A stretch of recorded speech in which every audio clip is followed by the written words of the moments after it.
Different different medical innovations हो रहे हैं, जैसे कि जीन थेरेपी हो गया, जिससे हम ऐसे ऐसी डिजीज़ को ट्रीट कर सकते हैं जो आई थिंक पहले ट्रीट होना पॉसिबल नहीं था। इनफैक्ट अभी कैंसर के भी इलाज आ रहे हैं, और and I wanted to be part of that. Sir life एकदम ऐसे 180 डिग्री जैसे टर्न कहते हैं ना कि उससे पहले तो अपन ऐसे 16-16 घंटे पढ़ रहे हैं और उसके बाद आपको पता ही नहीं लग रहा दिन में घंटे कहाँ जा रहे हैं, क्योंकि उसके बाद जो छुट्टियां पड़ती है ना, तो मैं तो एक कई कई बार बच्चों को बोल भी देता हूँ कि जो अगर तुम नहीं पढ़ने का मन कर रहा ना, तो बस उन छुट्टियों के मोटिवेशन में पढ़ लो कि उन छुट्टियों में इतने तगड़े लेवल का एंजॉय करेंगे कि अभी पढ़ लेते हैं। राइट। तो वो 3 महीने में तो बेस्ट वेकेशंस जो समर वेकेशन बचपन में मिलती थी, विंटर कुछ नहीं, ये जो 3 छुट्टियां थी ना, सब 3 महीने की छुट्टियां सबसे बढ़िया। राइट। और इसमें आप कुछ चाह के भी नहीं पढ़ सकते। मैं मेरे से ज़्यादा तो डिटरमाइंड मेरी फैमिली थी। अच्छा। 11th और 12th में देवर लाइक कि तू बस पढ़ेगा, तू बस पढ़ेगा। तो कोई भी फेस्टिवल 2 साल मेरी फैमिली ने कोई अटेंड नहीं करा, मैंने कोई अटेंड नहीं करा। और जो फैमिली फंक्शंस होते थे उन पे भी पूरी फैमिली, जितना भी एक्सटेंडेड फैमिली है, सबको पता था कि वेदांत नहीं आ सकता।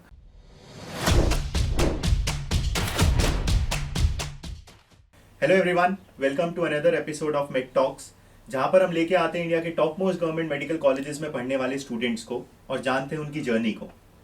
आज हमारे साथ है तनिष्क और वेदांत, जो दोनों ही करंटली अभी एम्स दिल्ली में पढ़ रहे हैं। इन्होंने नीट 2023 में 710 दोनों ने ही स्कोर किया था। तनिष्क की रैंक थी 27 और वेदांत की रैंक थी 32। तो जानते हैं कि कैसे फर्स्ट अटेम्प्ट में ही जो सबसे प्रेस्टिजियस मेडिकल कॉलेज है, जो ड्रीम है सब नीट एस्पिरेंट्स का, उसको क्लियर किया, और क्या क्या ऐसे स्टेप्स लिए जिससे इन्होंने इंश्योर किया कि ये पहले अटेम्प्ट में ही नीट को निकाल दें। तो welcome to the show both of you. मेरा पहला क्वेश्चन आप दोनों से यही है कि आपने कैसे डिसाइड किया कि यार मुझे डॉक्टर बनना है और किसी और फील्ड में नहीं जाना है? सर मेरी शुरुआत ऐसे हुई कि मेरी मम्मी मैथ्स की नेशनल ऑथर और प्रोफेसर हैं, तो स्टार्टिंग से तो यही था कि आईआईटी जाएगा, आईआईटी जाएगा। और मैथ्स टचवुड मेरी बहुत अच्छी भी थी, जीन्स में था।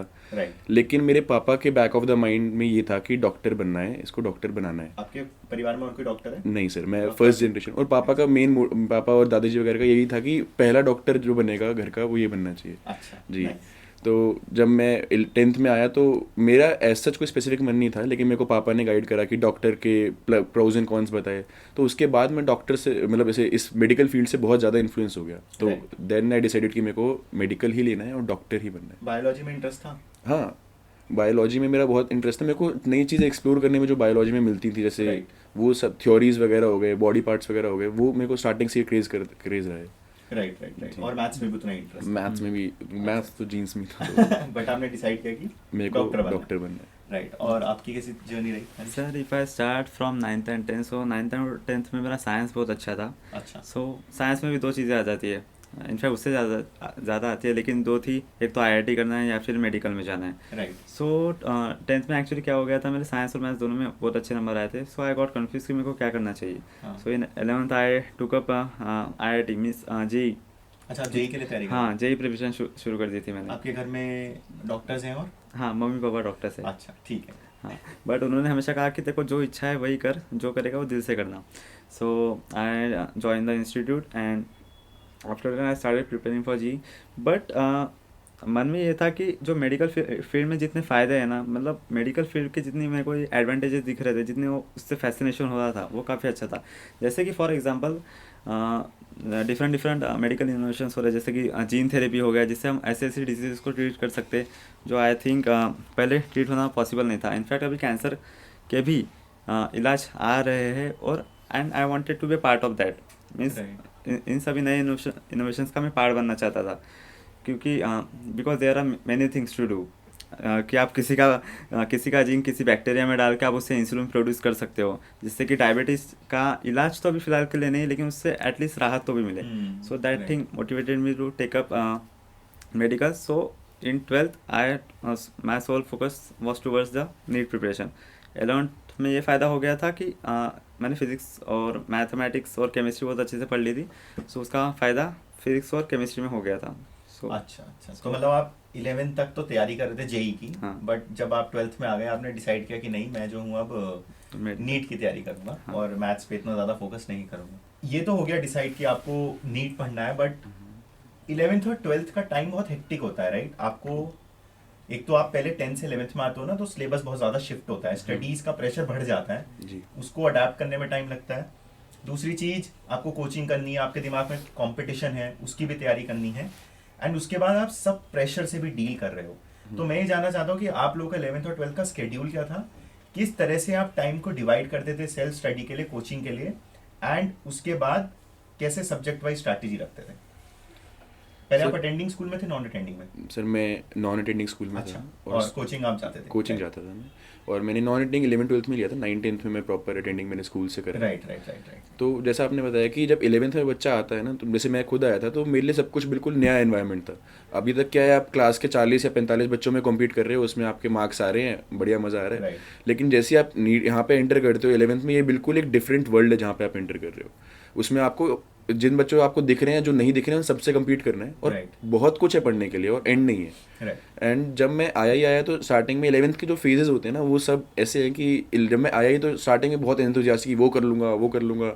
सारी मैंने बुक्स, जितनी भी फिजिक्स की बुक पॉसिबल थी, जो सुनी भी नहीं है, सुनी है, सब करी मैंने। मैकेनिक्स, जो 11th के स्टार्टिंग में जो मैकेनिक्स होता है, मैंने कौन सी बुक से नहीं करा, मतलब हर बुक से करा है। अच्छा। हाँ, क्योंकि वो इंटरेस्ट था, क्रेज था। लेकिन फिर आगे आके टाइम ही नहीं मिलता है, और प्लस आप डेली आप क्वेश्चन प्रैक्टिस कर रहे हो, तो कहीं ना कहीं लाइफ में बोरियत भी आती है, और लेकिन उसके साथ भी आपको करना पड़ता है। और फिर एंड तक आते आते हाल तो ये हो जाता है कि जब 11th के जो लास्ट चैप्टर आते हैं, वेव्स, SHM, फिजिक्स के, वो मेरे वीक थे बहुत ज़्यादा। अच्छा। क्योंकि मैं लास्ट तक मेरा 11th में मेरा पढ़ने का मन नहीं कर रहा था। अच्छा। I was very tired of that, कि मैं स्टार्टिंग में एंथुसियास्ट से बिल्कुल कम्प्लीटली अपोजिट हो गया।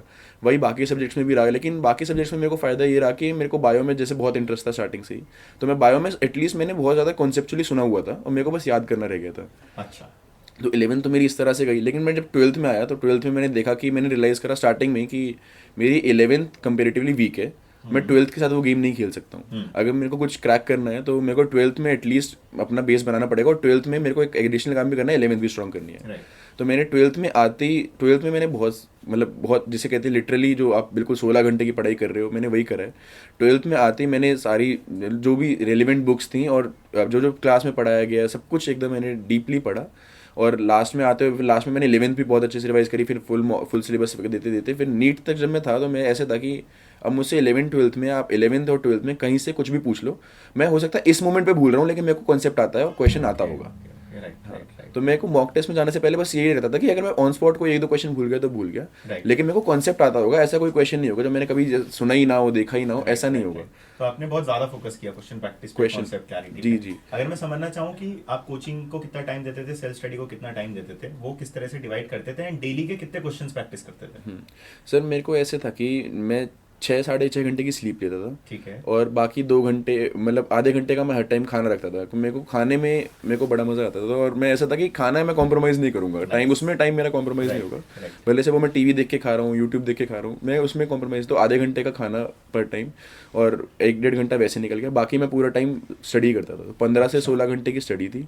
उसमें कोचिंग का टाइम? उसमें कोचिंग, हाँ, उसमें वही 7 से 8 घंटे की कोचिंग होती थी, बाकी सेल्फ स्टडी होता था। हाँ जी। और उसमें सेल्फ स्टडी का टाइम कुछ इस तरह से डिवाइड था कि 1-2 घंटे के आसपास मेरे ज़्यादा थे क्लास में पढ़ा है उस पर रिवाइज करने पे, ताकि वो मेरे को कॉन्सेप्ट अगले दिन जो पढ़ाएंगे उसमें मैं ऐसे बिल्कुल लैकआउट फील ना करूँ कि क्या चल रहा है। और क्वेश्चन प्रैक्टिस में ऐसे देखता था कि अगर मैं किसी चैप्टर के, मान लो कोई फिजिक्स का या केमिस्ट्री का चैप्टर है, अगर मान लो केमिकल रिएक्शन चैप्टर है, अगर मैं उसके एक चैप्टर के 600 से 700 क्वेश्चन निपटा दूँ, तो उसके बाद तो क्वेश्चन बच ही नहीं जाएगा जो मुझसे पूछ लेगा।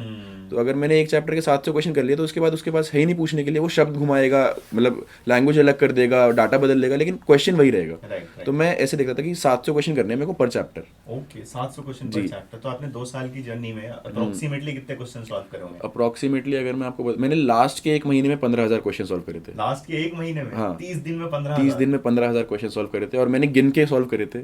फिर मैं मॉक टेस्ट जो दे रहा था, मैंने सब कुछ काउंट करके 15,000 क्वेश्चन सॉल्व करे थे।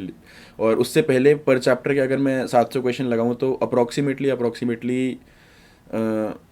अगर मैं तो मेरे 30,000 के आसपास क्वेश्चन तो हो गए होंगे। राइट, एक्सीलेंट यार, एक्सीलेंट। आई थिंक तभी आपने पहली बारी में वो 710 का स्कोर भी आप लेके आ पाए। एग्जैक्टली। तो उसके लिए क्वेश्चन प्रैक्टिस का एक बहुत बड़ा रोल था। क्योंकि नीट में जब मैं बैठा था, मेरे को बस ये था कि मैं क्वेश्चंस को रिवाइज कर रहा था। मेरे ऑफ कोर्स क्वेश्चंस का फ्रेमवर्क नया होता है नीट में, लेकिन कॉन्सेप्ट तो वही है ना। कुछ बचा ही नहीं कोई चैप्टर में, जो अगर जिस पे क्वेश्चन नहीं है तो फिर वही पूछेगा। तो वो इसीलिए मेरे को क्वेश्चन प्रैक्टिस तो नीट में बहुत ज़्यादा हेल्प करती है। राइट। तो आई थिंक आपने बहुत डेडिकेटेडली वो 2 साल स्टडी किया। और जो 15-16 घंटे का स्केड्यूल बनाना आसान नहीं है, उसको फॉलो करना 2 साल के पीरियड में वो भी उतना ही मुश्किल है। डिस्ट्रैक्शंस नहीं थे आपके साथ? डिस्ट्रैक्शंस थे। मेरा क्या मेजर था? डिस्ट्रैक्शन ये था कि मतलब कुछ माइन्यूट्स थे कि एक तो फ़ोन था ऑफ कोर्स, जो मैंने आपको बताया कि मैं खाना खाते वक्त सोशल फ़ोन मीडिया देखता। यूज करते थे? नहीं सर, मैं सोशल मीडिया पे मैंने जिस दिन नीट का एग्ज़ाम मेरा 5 मई को था, मैंने 5 मई की रात को आते ही इंस्टाग्राम अकाउंट बना लिया था, लेकिन उससे पहले मैं सोशल मीडिया पे कहीं भी नहीं था। Right. बिल्कुल ब्लैंक था। और मेरे जो स्कूल फ्रेंड्स थे उनसे भी मैं बिल्कुल आउट ऑफ टच था। उनको भी नहीं पता था कि वेदांत कहाँ है, कहाँ, मेरे को भी नहीं पता था वो कहाँ है। अच्छा। तो हाँ, सोशल मीडिया से बिल्कुल दूर था। लेकिन हाँ, मैं फ़ोन डिस्ट्रैक्शन था क्योंकि मैं यूट्यूब बहुत ज़्यादा कंज्यूम करता था, राइट मूवीज़ बहुत कंज्यूम करता था। राइट लेकिन वो वही है कि मैंने उसको फिर कहीं लास्ट में थोड़ा साइड रखा और फिर टाइम उसके उसको उसको इतना टाइम नहीं दिया। राइट राइट और एक डिस्ट्रैक्शन मेरे को ये था कि मेरे को अगर कोई कुछ बोल देता था ना, तो मेरे माइंड में वो बात स्टक हो जाती थी। और मैं उसको जैसे अकेले अगर मैं बैठ के पढ़ रहा हूँ तो मेरे माइंड में वो बात क्लिक करेगी और मैं उसके ऊपर सोचने लग जाऊंगा, तो मेरा टाइम वेस्ट हो जाता था। तो मेरे को वो सोशल इंटरेक्शंस शायद मेरे इस तरह से थे कि मेरे को कुछ, मान लो किसी ने कुछ बोल दिया या फिर कुछ वैसा नहीं करा, तो मेरे को वो स्टक हो जाता था, मेरा उस पर टाइम वेस्ट हो जाता था। ओह अच्छा अच्छा अच्छा, तो ठीक है, मतलब कहीं ना कहीं वो डिस्ट्रैक्शंस भी नहीं, आई थिंक आपका रिलैक्सेशन टाइम भी था। हाँ, मतलब फ़ोन। फोन तो आपने रिलैक्सेशन टाइम क्या, मतलब यूट्यूब पे क्या क्या कंज्यूम, मूवीज हो गई और भी कंटेंट हाँ, देखते थे नीट से रिलेटेड? नीट से रिलेटेड कंटेंट देखता था और जो व्लॉग्स वगैरह हो गए वो सब देखता था। अच्छा। और उसके बाद ऑफ कोर्स एम्स दिल्ली के व्लॉग्स तो फैसिनेटिंग होते ही हैं, तो वो तो है ही। वो कहीं ना कहीं मोटिवेट करते थे मोटिवेट आपको भी कि मुझे यही जाना कर, है। Exactly sir. और राइट। तो एम्स दिल्ली के व्लॉग्स हो गए और इन जनरल व्लॉग्स, और वही मैंने बताया मेरे को खाने का शौक है, तो मैं ईटिंग वीडियोस वगैरह बहुत नाइस देखता नाइस। था। वो तो ऐसी होती है कि एक बार आपने शुरू किया ना, जब तक पूरा बनना जाए ना, आप छोड़ नहीं एग्जैक्टली पाते हो ना। कुछ नहीं, कि और हाँ। एडिक्टिंग है वो बहुत ज़्यादा, बहुत बैठ ज्यादा के एडिक्टिंग देखते हो आप। है, ये तो सच बात है। और आपका क्या स्केड्यूल रहता था? सर तो स्केड्यूल में, नॉन अटेंडिंग ही स्कूल था आपका भी? हाँ मेरा नॉन अटेंडिंग स्कूल ठीक था, है सिर्फ कोचिंग। ठीक है। सो स्केड्यूल में सबसे पहले तो मैं एक बात कहना चाहूँगा कि आप अपने पढ़ाई करने का, सेल्फ स्टडी का और सोने का रेशो 1 कर दो। मतलब कि अगर आप 7 घंटे सो रहे हो तो कम से कम 6 से 7 घंटे की सेल्फ स्टडी तो कर ही दो आप। अच्छा। और एक कोचिंग के अलावा बोल रहा हूँ मैं, मतलब कोचिंग राइट। मान लो आपकी 5 घंटे की है, तो सेल्फ स्टडी आप कर लो 6 से 7 घंटे। अगर आप स्टार्टिंग से थोड़ी थोड़ी सेल्फ स्टडी कर लेते हो हर रोज़ बिना किसी गैप के, सो दैट थिंग रियली हेल्प्स। कि अगर आप एक दिन में 14-15 घंटे स्टडी करने से अच्छा सेल्फ स्टडी, हालांकि उतनी भी बहुत ज़्यादा हो गई, लेकिन उतनी करने से अच्छा थोड़ी थोड़ी स्टार्टिंग से करते जाओ, right from the right day 1, right. बिना किसी मतलब बेईमानी के। वो आखिर तक करने भले ही 12th में स्टडी काफ़ी बढ़ जाती है, बट मैंने एक चीज़ इंश्योर की थी कि 11th और 12th दोनों में भले ही वो स्ट्रीम चेंज कर दी थी जेईसी नीट में, लेकिन स्टडी में हर रोज़ करता था 6 से 7 घंटे। Right. And that thing really help me. दूसरी एक चीज़ कि संडेज़ के दिन आई इंश्योर कि मैं थोड़ा सा रिलैक्स कर दूँ। अच्छा। मतलब शाम को खेलने चले गए वैसे, क्योंकि फिजिकल एक्टिविटी भी ज़रूरी है। राइट, क्या क्योंकि खेलते थे आप? बैडमिंटन बहुत ज़्यादा खेलता था मैं, Nice. और साइकिलिंग भी करता था। अच्छा।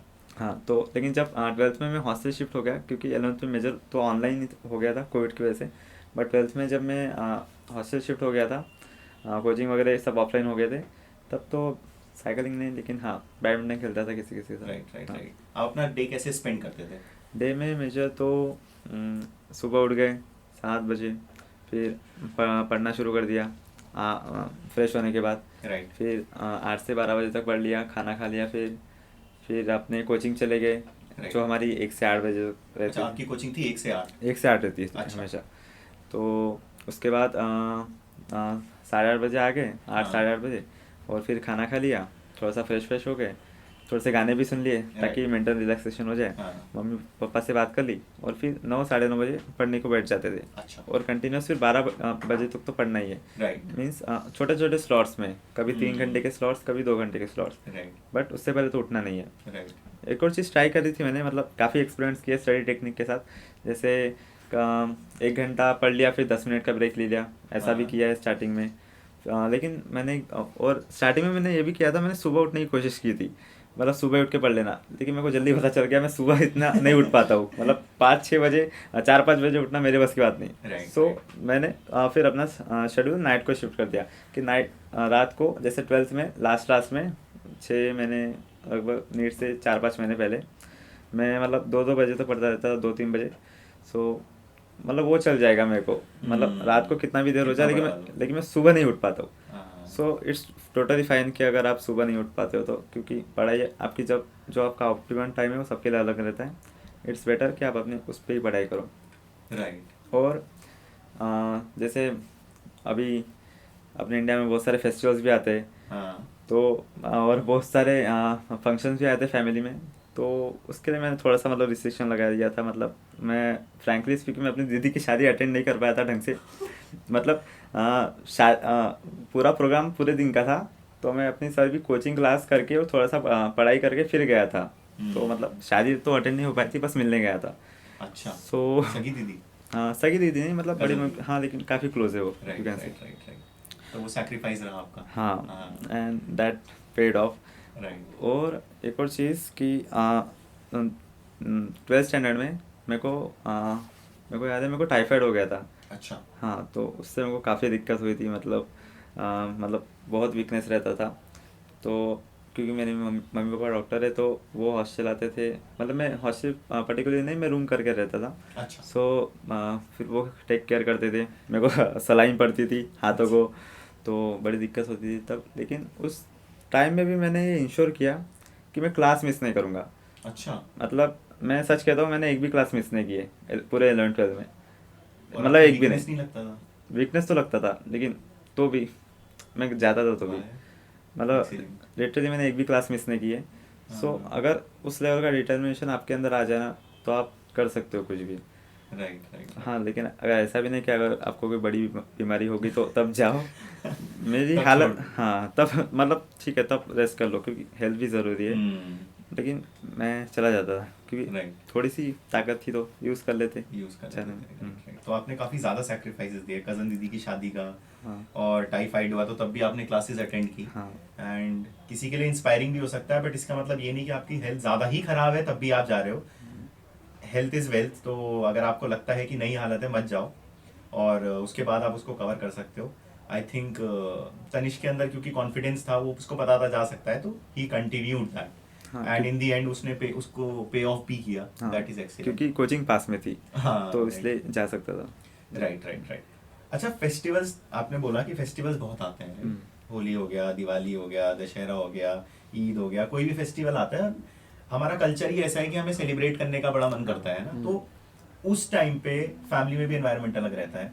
आप कैसे सेलिब्रेट करते थे? क्या उस 2 साल की जर्नी में सेलिब्रेट किए या नहीं? सर मेरी फैमिली तो स्टार्टिंग से ही, मतलब मेरे को मैं मेरे से ज़्यादा तो डिटरमाइंड मेरी फैमिली थी। अच्छा। 11th और 12th में देवर लाइक कि तू बस पढ़ेगा, तू बस पढ़ेगा।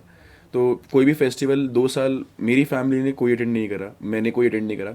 और जो फैमिली फंक्शंस होते थे उन पे भी पूरी फैमिली, जितना भी एक्सटेंडेड फैमिली है, सबको पता था कि वेदांत नहीं आ सकता। मेरे को घर पे बाबू बुलाते हैं तो बाबू नहीं आएगा, लेकिन फैमिली से बाकी सब आ जाएंगे। तो वो चीज़ थी। और लास्ट में तो क्या हो गया था, जैसे 12th में मैंने इनिशियली हॉस्टल लिया था 6 मंथ्स के लिए, लेकिन मैं हॉस्टल में इतना नहीं पढ़ पा रहा था। तो मैंने अपनी मम्मी को बुला लिया था कि दिल्ली में आप मेरे साथ रहो, तो मम्मी पापा मेरे साथ ही रह रहे थे। अच्छा। तो उस टाइम पे तो ऐसा हो गया था कि बिल्कुल फैमिली से कट ऑफ सा ही हो गया था, क्योंकि कोई आप आ जा नहीं सकते। वो लोग मेरे चक्कर में बिजी हैं, वो अपनी जॉब छोड़ के मेरे पास बैठे हैं, तो फंक्शंस वगैरह तो नहीं अटेंड कर पाए थे। और फेस्टिवल्स सर मेरे को याद है कि अगर मैं जैसे घर जाता भी था ना, तो जैसे दिवाली के लिए घर चले गए, तो जो पूजा एक होती है, तो पूजा आपने कर लिया आधे घंटे की, तो उसके बाद मैं अपने रूम में, मम्मी मेरे को बंद कर देती थी कि तू अपने रूम में पढ़ेगा। हाँ। जो भी रिश्तेदार आएंगे उनको नहीं पता कि बाबू घर पे है या नहीं है। अच्छा। हाँ, तो 2 साल तो बिल्कुल कंप्लीट पैक रहे हैं। राइट। और मेरे को तो 2 साल में इतना भी नहीं पता था कि दुनिया में क्या चल रहा है, कौन सी टीम मैच जीत रही है, क्या क्रिकेट चल, क्योंकि मेरे को कभी वो सब मैं छोड़ दिया था सब आपने? छोड़ वैसे दिया था। देखने का शौक है? क्रिकेट इतना नहीं है, लेकिन हाँ टीवी देखने का शौक टीवी है। देखने का, हाँ। वो भी छोड़ दिया। राइट, और आपका? सर सेम केस मेरे साथ भी है। मतलब मेरी फैमिली भी काफ़ी डिटर्मिन थी। तो मतलब वही, मतलब शादी के अलावा भी थोड़े बहुत फंक्शंस होते रहते, तो मेरी मम्मी और पापा ये इंश्योर करते थे कि मुझे डिस्टर्बेंस ना हो। तो मैं अपने रूम में अच्छे से पढ़ता रहता था, और जो भी रिश्तेदार है वो उनको बोल देते थे कि इसको डिस्टर्ब नहीं करने का। मतलब बिल्कुल भी नहीं, so that I can study well. और बाकी जब दिवाली का समय आया तो ठीक है, तब तो घर पे ही थे, कोचिंग को भी छुट्टियां लग जाती। तब भी ये इंश्योर किया कि हर रोज़ तो पढ़ाई हो जाए। दिवाली के दिन थोड़ा सा एंजॉय किया, मतलब ठीक है, फायर क्रैकर्स जला लिए और लक्ष्मी पूजन एंजॉय कर लिया। बाकी उसके बाद तो स्टडी किया है पूरा। राइट, आई थिंक कहीं ना कहीं आपने मतलब उस टाइम पे भी इंश्योर किया। वो 6-7 घंटे जो सेल्फ स्टडी के थे, वो जी। तो आप फिर भी दे ही रहे हो। बिल्कुल बिल्कुल। तो और आप ही नहीं तैयारी कर रहे थे, आपके साथ आपके पेरेंट्स भी पेरेंट्स। तैयारी करते हैं, वो भी उतना ही सैक्रिफाइस करते हैं। राइट राइट, वो तो है कि पूरी फैमिली प्रिपेयर करती है, और बिल्कुल। उनके लिए भी 2 साल की जर्नी है, जितने साल की जर्नी आपकी उनके लिए भी उतनी है। राइट, एक्सीलेंट यार। और मैं ये समझना चाहता हूँ कि सब्जेक्ट वाइज आपकी स्ट्रैटेजी क्या थी दोनों की। ऑब्वियसली मैंने जितने स्टूडेंट्स का इंटरव्यू किया है, सब कहते हैं कि एक सब्जेक्ट मेरा वीक था, मुझे पता था ये मेरा वीक है। राइट, तो उस वीकनेस को कैसे ओवरकम किया, एंड सब्जेक्ट वाइज आपने कैसे इंश्योर किया कि आप उन तीनों सब्जेक्ट में हाईएस्ट मार्क्स जितने ला सकें उतने लेके आए, सारे कॉन्सेप्ट क्लियर करें, सारे क्वेश्चंस प्रैक्टिस करें? सर सब्जेक्ट वाइज अप्रोच मेरी ऐसे थी कि जैसे पहले आप वीक की बात करी तो वीक तो नहीं, लेकिन हाँ मेरा not so strong subject physics था कि अच्छा। मेरे को फिजिक्स में कभी कॉन्फिडेंस नहीं रहता था कि अगर कोई पेपर है तो मेरे को ऐसे लगता था कि बायो में मेरा मुश्किल से, अगर मेरे को पूरा सिलेबस मैंने करा तो शायद एक दो क्वेश्चन कटेंगे वरना नहीं कटेंगे। Chemistry I was very confident, अच्छा। लेकिन फिजिक्स में मेरे को कोई होश नहीं रहता था। मैं पेपर के बाद आके भी बताता नहीं था कि फिजिक्स कैसी हुई है, फिजिक्स के रिजल्ट आने के बाद ही बता पाऊंगा, अच्छा। क्योंकि मेरे को नहीं पता कि फिजिक्स में मैं क्या गलती कर सकता हूँ Right. और वो किस तरह से क्वेश्चन पूछेगा। तो मेरे को फिजिक्स में I was not very strong in the subject of physics.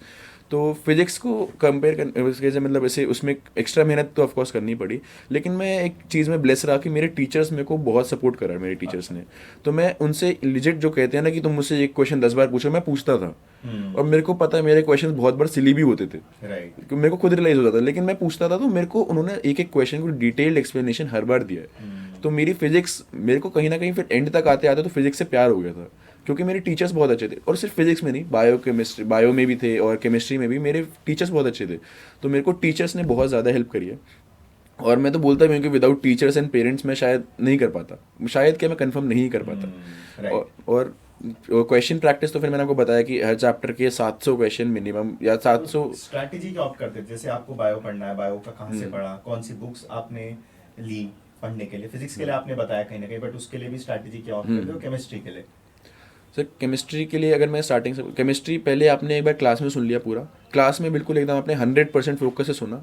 Class में मैं इतनी फोकस से सुनता था कि मेरे को एग्जैक्ट लाइनें याद होती थी कि टीचर ने क्या बोला है। अच्छा। मेरे को नीट के पेपर के टाइम पे ये याद आ रही थी कि ये लाइन तो अच्छा टीचर ने वहाँ बोली थी। तो मैं मेरे को एनसीईआरटी से ज़्यादा टीचर्स की लाइनें याद थी और अपने नोट्स याद थे। तो मैं टीचर क्लास में बहुत अच्छे से सुना, घर आके आपने एक बार उसे रिवाइज कर लिया तो आपकी टेम्परेरी मेमोरी में चला गया और अगले दिन के लिए आप प्रिपेयर हो गए। उसके बाद जब आप जैसे मान लो वीकेंड आया या फिर आपके पास टाइम है तो आपने उस चैप्टर के अपने नोट्स लिखे हैं, जो उन नोट्स को मैं बहुत थॉरली पढ़ता था। लाइक एक एक लाइन मैंने उन नोट्स की रट ली कि मैं ये बता सकता हूँ कि ये लाइन मेरे नोट्स में कहाँ लिखी हुई है। उसके बाद मैं बुक्स जो कर रहा हूँ क्वेश्चन प्रैक्टिस के लिए, जैसे मेरे पास जो बुक्स थी, कैटलिस्ट थे, मॉड्यूल्स थे मेरे पास, तो मैं जो वो बुक्स प्रैक्टिस करता था। तो बुक्स में मेरे को बुक्स में कोई अगर एक्स्ट्रा पॉइंट मिल रहा है तो मैं उस पॉइंट को भी अपने नोट्स में मॉडिफाई कर लेता था, क्योंकि मेरे को ऐसे है कि लास्ट में मेरे पास टाइम नहीं है कि मैं सारी बुक्स फिर से करूँगा, लेकिन शायद इतना मिल जाएगा कि मैं नोट्स फिर से पढ़ लूँगा। तो मैं अगर नोट्स कर लूँगा तो मेरे सब कुछ रिवाइज हो जाएगा। तो मेरे नोट्स बहुत अच्छे बने हुए थे, प्लस मैंने शॉर्ट नोट्स भी बना रखे थे अपने। तो शॉर्ट नोट्स से अगर किसी आधे घंटे में कोई चैप्टर रिवाइज करना था वो उससे भी हो जाता था। तो केमिस्ट्री में मेरा ये अप्रोच रहता था। बायो में मैंने क्या करा है कि बायो में मैंने इनिशियली जो मैंने पूरे नोट्स याद करे थे, क्लास में तो ऑफकोर्स सुनना ही था, उसके बाद नोट्स सारे याद करे थे। एंड तक आते आते मैं पूरा कंप्लीटली एनसीईआरटी पे शिफ्ट हो गया था।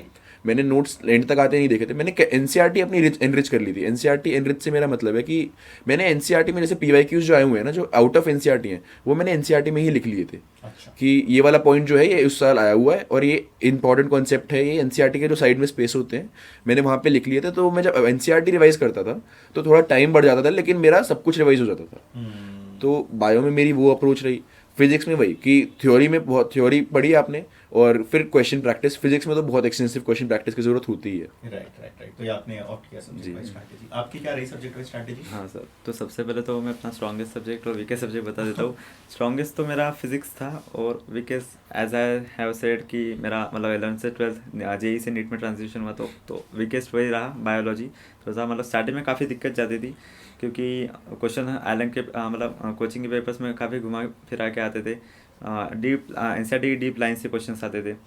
सो then I asked my teacher mentor कि मुझे क्या करना चाहिए। तो दे फर्स्ट सेड कि तुम अपने कॉन्सेप्ट बिल्डिंग पे ध्यान दो और उसके बाद एनसीईआरटी को रटना शुरू करो, क्योंकि एनसीईआरटी को ऐसे ही रटोगे तो रटना नहीं होगा और जो कॉन्सेप्चुअल क्वेश्चंस आएंगे वो नहीं हो पाएंगे। क्योंकि नीट में दोनों प्रकार के क्वेश्चन आते हैं बायोलॉजी में, कॉन्सेप्ट से भी आते हैं और एनसीईआरटी की लाइन बाय लाइन से भी आते हैं। जैसे जेनेटिक्स हो गया और मॉलिक्यूलर बेसिस ऑफ इनहेरिटेंस, वहाँ से काफ़ी कंसेप्चुअल क्वेश्चन आते हैं। तो वो हो गया। और एक चीज़ मैंने नोटिस की कि क्वेश्चन प्रैक्टिस काफ़ी ज़्यादा इंपॉर्टेंट है। Means specially for physics, physical chemistry, inorganic chemistry, organic chemistry, even biology, आप जितना रट रहे हो बायोलॉजी में और इनऑर्गेनिक केमिस्ट्री में, उसको आपको क्वेश्चन से अच्छे से क्वेश्चन सॉल्व भी करते आना चाहिए। और ये चीज़ इनफैक्ट मेरे को अभी भी हेल्प कर रही है इवन इन एमबीबीएस। मतलब मैंने एक चीज़ नोटिस की कि जैसे हमारे प्रोफेसर जो है पहले हमें टॉपिक पढ़ा देते और कभी कभार ना हमें उनके एमसीक्यूज देते। एनाटॉमी में तो खासकर ऐसा होता है कि काफ़ी एमसीक्यूज दे देते हमें, तो उससे चीज़ें काफ़ी अच्छे से रिवाइज हो जाती है और उससे हमें ये पता चल जाता है कि हमारी कमियाँ कहाँ पड़ रही है। राइट। तो सेम चीज़ फॉर नीट जो तब भी की थी और अब भी कर रहे हैं कि क्वेश्चन सॉल्व करो, उससे आपको अपनी कमियाँ पता चल जाएगी। इन फिज़िक्स थ्योरी पढ़ ली, कंसेप्ट क्लियर हो गए, क्लास में नहीं हुए तो पूछो। कंसेप्ट में मतलब कितना भी सिली डाउट हो पूछने का, क्योंकि उसके बिना कंसेप्ट क्लियर नहीं होंगे, कंसेप्ट क्लियर नहीं होंगे तो क्वेश्चन सॉल्व नहीं होंगे। राइट। तो कंसेप्ट क्लियर कर ले, और अगर नहीं भी हुए तो भी क्वेश्चन सॉल्व करना शुरू कर दो, राइट। क्योंकि सॉल्व करते करते करने से आपके कंसेप्ट क्लियर हो जाते। मतलब ऑलमोस्ट तो हो ही जाते, नहीं भी हुए तो कोई बात नहीं, पूछ लो। तो मतलब मेरा ऐसा था कि फिज़िक्स के हर चैप्टर में ऑलमोस्ट 1200 से ज़्यादा क्वेश्चन तो हो गए होंगे लास्ट तक। अभी एग्जैक्टली तो मैंने गिने नहीं है। अच्छा। और जब भी क्वेश्चंस की ज़रूरत पड़ती थी तब सर लोगों से मांग लेता था। जैसे कि सबसे पहले मैंने अपनी कोचिंग के मॉड्यूल्स किए, वो इंश्योर की कि कोचिंग के मॉड्यूल्स का हर एक क्वेश्चन हो जाए। मतलब सबसे पहले वही करना है, उसके अलावा कोई बुक नहीं करनी है। तो कोचिंग के मॉड्यूल्स 2 बार सॉल्व कर ली कम से कम। उसके बाद मैं क्या करता था, दूसरी कोचिंग की सॉल्व करता था। जैसे मैं एलन में था तो मैंने आकाश की मॉड्यूल सॉल्व की थी। इनफैक्ट मैंने नीट पेप की भी बहुत सारे क्वेश्चन सॉल्व किए थे। अच्छा। मतलब खुद की कोचिंग के 2 बार कर लिए, उसके बाद बाकी के जितने भी है उनके एक बार कर ली। फॉर केमिस्ट्री तीनों सब्जेक्ट के लिए डिफरेंट है। इनऑर्गेनिक केमिस्ट्री के लिए बेसिकली मतलब बायो जैसा ही है, जितना ज़्यादा रट सकते हो रट लो। और जैसे कि इनऑर्गेनिक केम के कुछ चैप्टर्स है, पी ब्लॉक, डी ब्लॉक, इनमें क्या है, बहुत सारी रिएक्शंस है। सो उसके लिए मेरे को एक ट्रिक काफ़ी अच्छी हेल्प करती है, जो मैंने की थी कि मैंने एक पेपर लिया, उसमें पी ब्लॉक के ऑलमोस्ट 200 कुछ रिएक्शंस है, 200 के आसपास। तो पहले रिएक्टेंट साइड लिख दी और बाद में प्रोडक्ट साइड बिना देखे लिखा, रिएक्टेंट साइड को देख के लिखा। उसके बाद ये होने के बाद प्रोडक्ट को लिख दिया और वो किन चीज़ों से बना है वो बिना देखे लिखना। तो इससे क्या है कि आपके रिएक्शंस काफ़ी ज़्यादा स्ट्रांग हो जाएंगे। सो ये एक चीज़ आप कर सकते हो। और एक और बायोलॉजी के साथ मेरा थोड़ा सा ऑर्गेनिक केमिस्ट्री भी थोड़ा सा वीक था। उसके कुछ चैप्टर्स थे जैसे कि आइसोमेरिज्म, उसके मेरे कंसेप्ट स्टार्टिंग में इतने क्लियर नहीं हो पाए थे।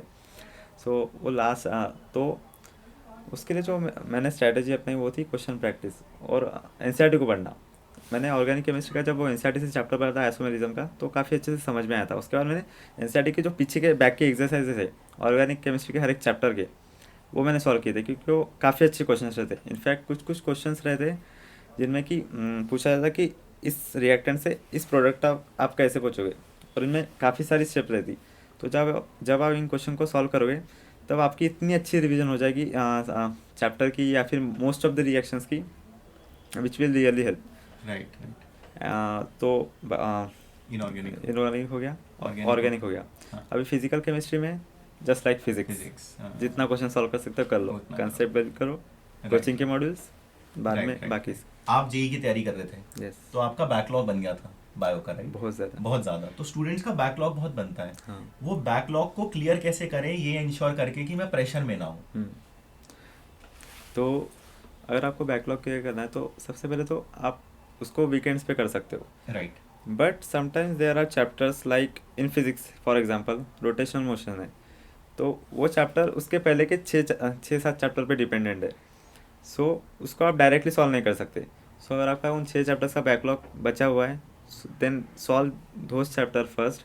और जो अगर कोचिंग में रोटेशनल मोशन चल रहा है आपका, मान लो एकदम लास्ट वाला चैप्टर, तो उसको कंसेप्चुअली एटलीस्ट बिल्ड कर लो थोड़ा सा, मतलब समझते जाओ क्वेश्चन, क्योंकि अभी तो क्वेश्चन सॉल्व नहीं कर पाओगे क्योंकि जमेंगे नहीं, क्योंकि आपके पिछले वाले चैप्टर से कंसेप्ट बन नहीं गए।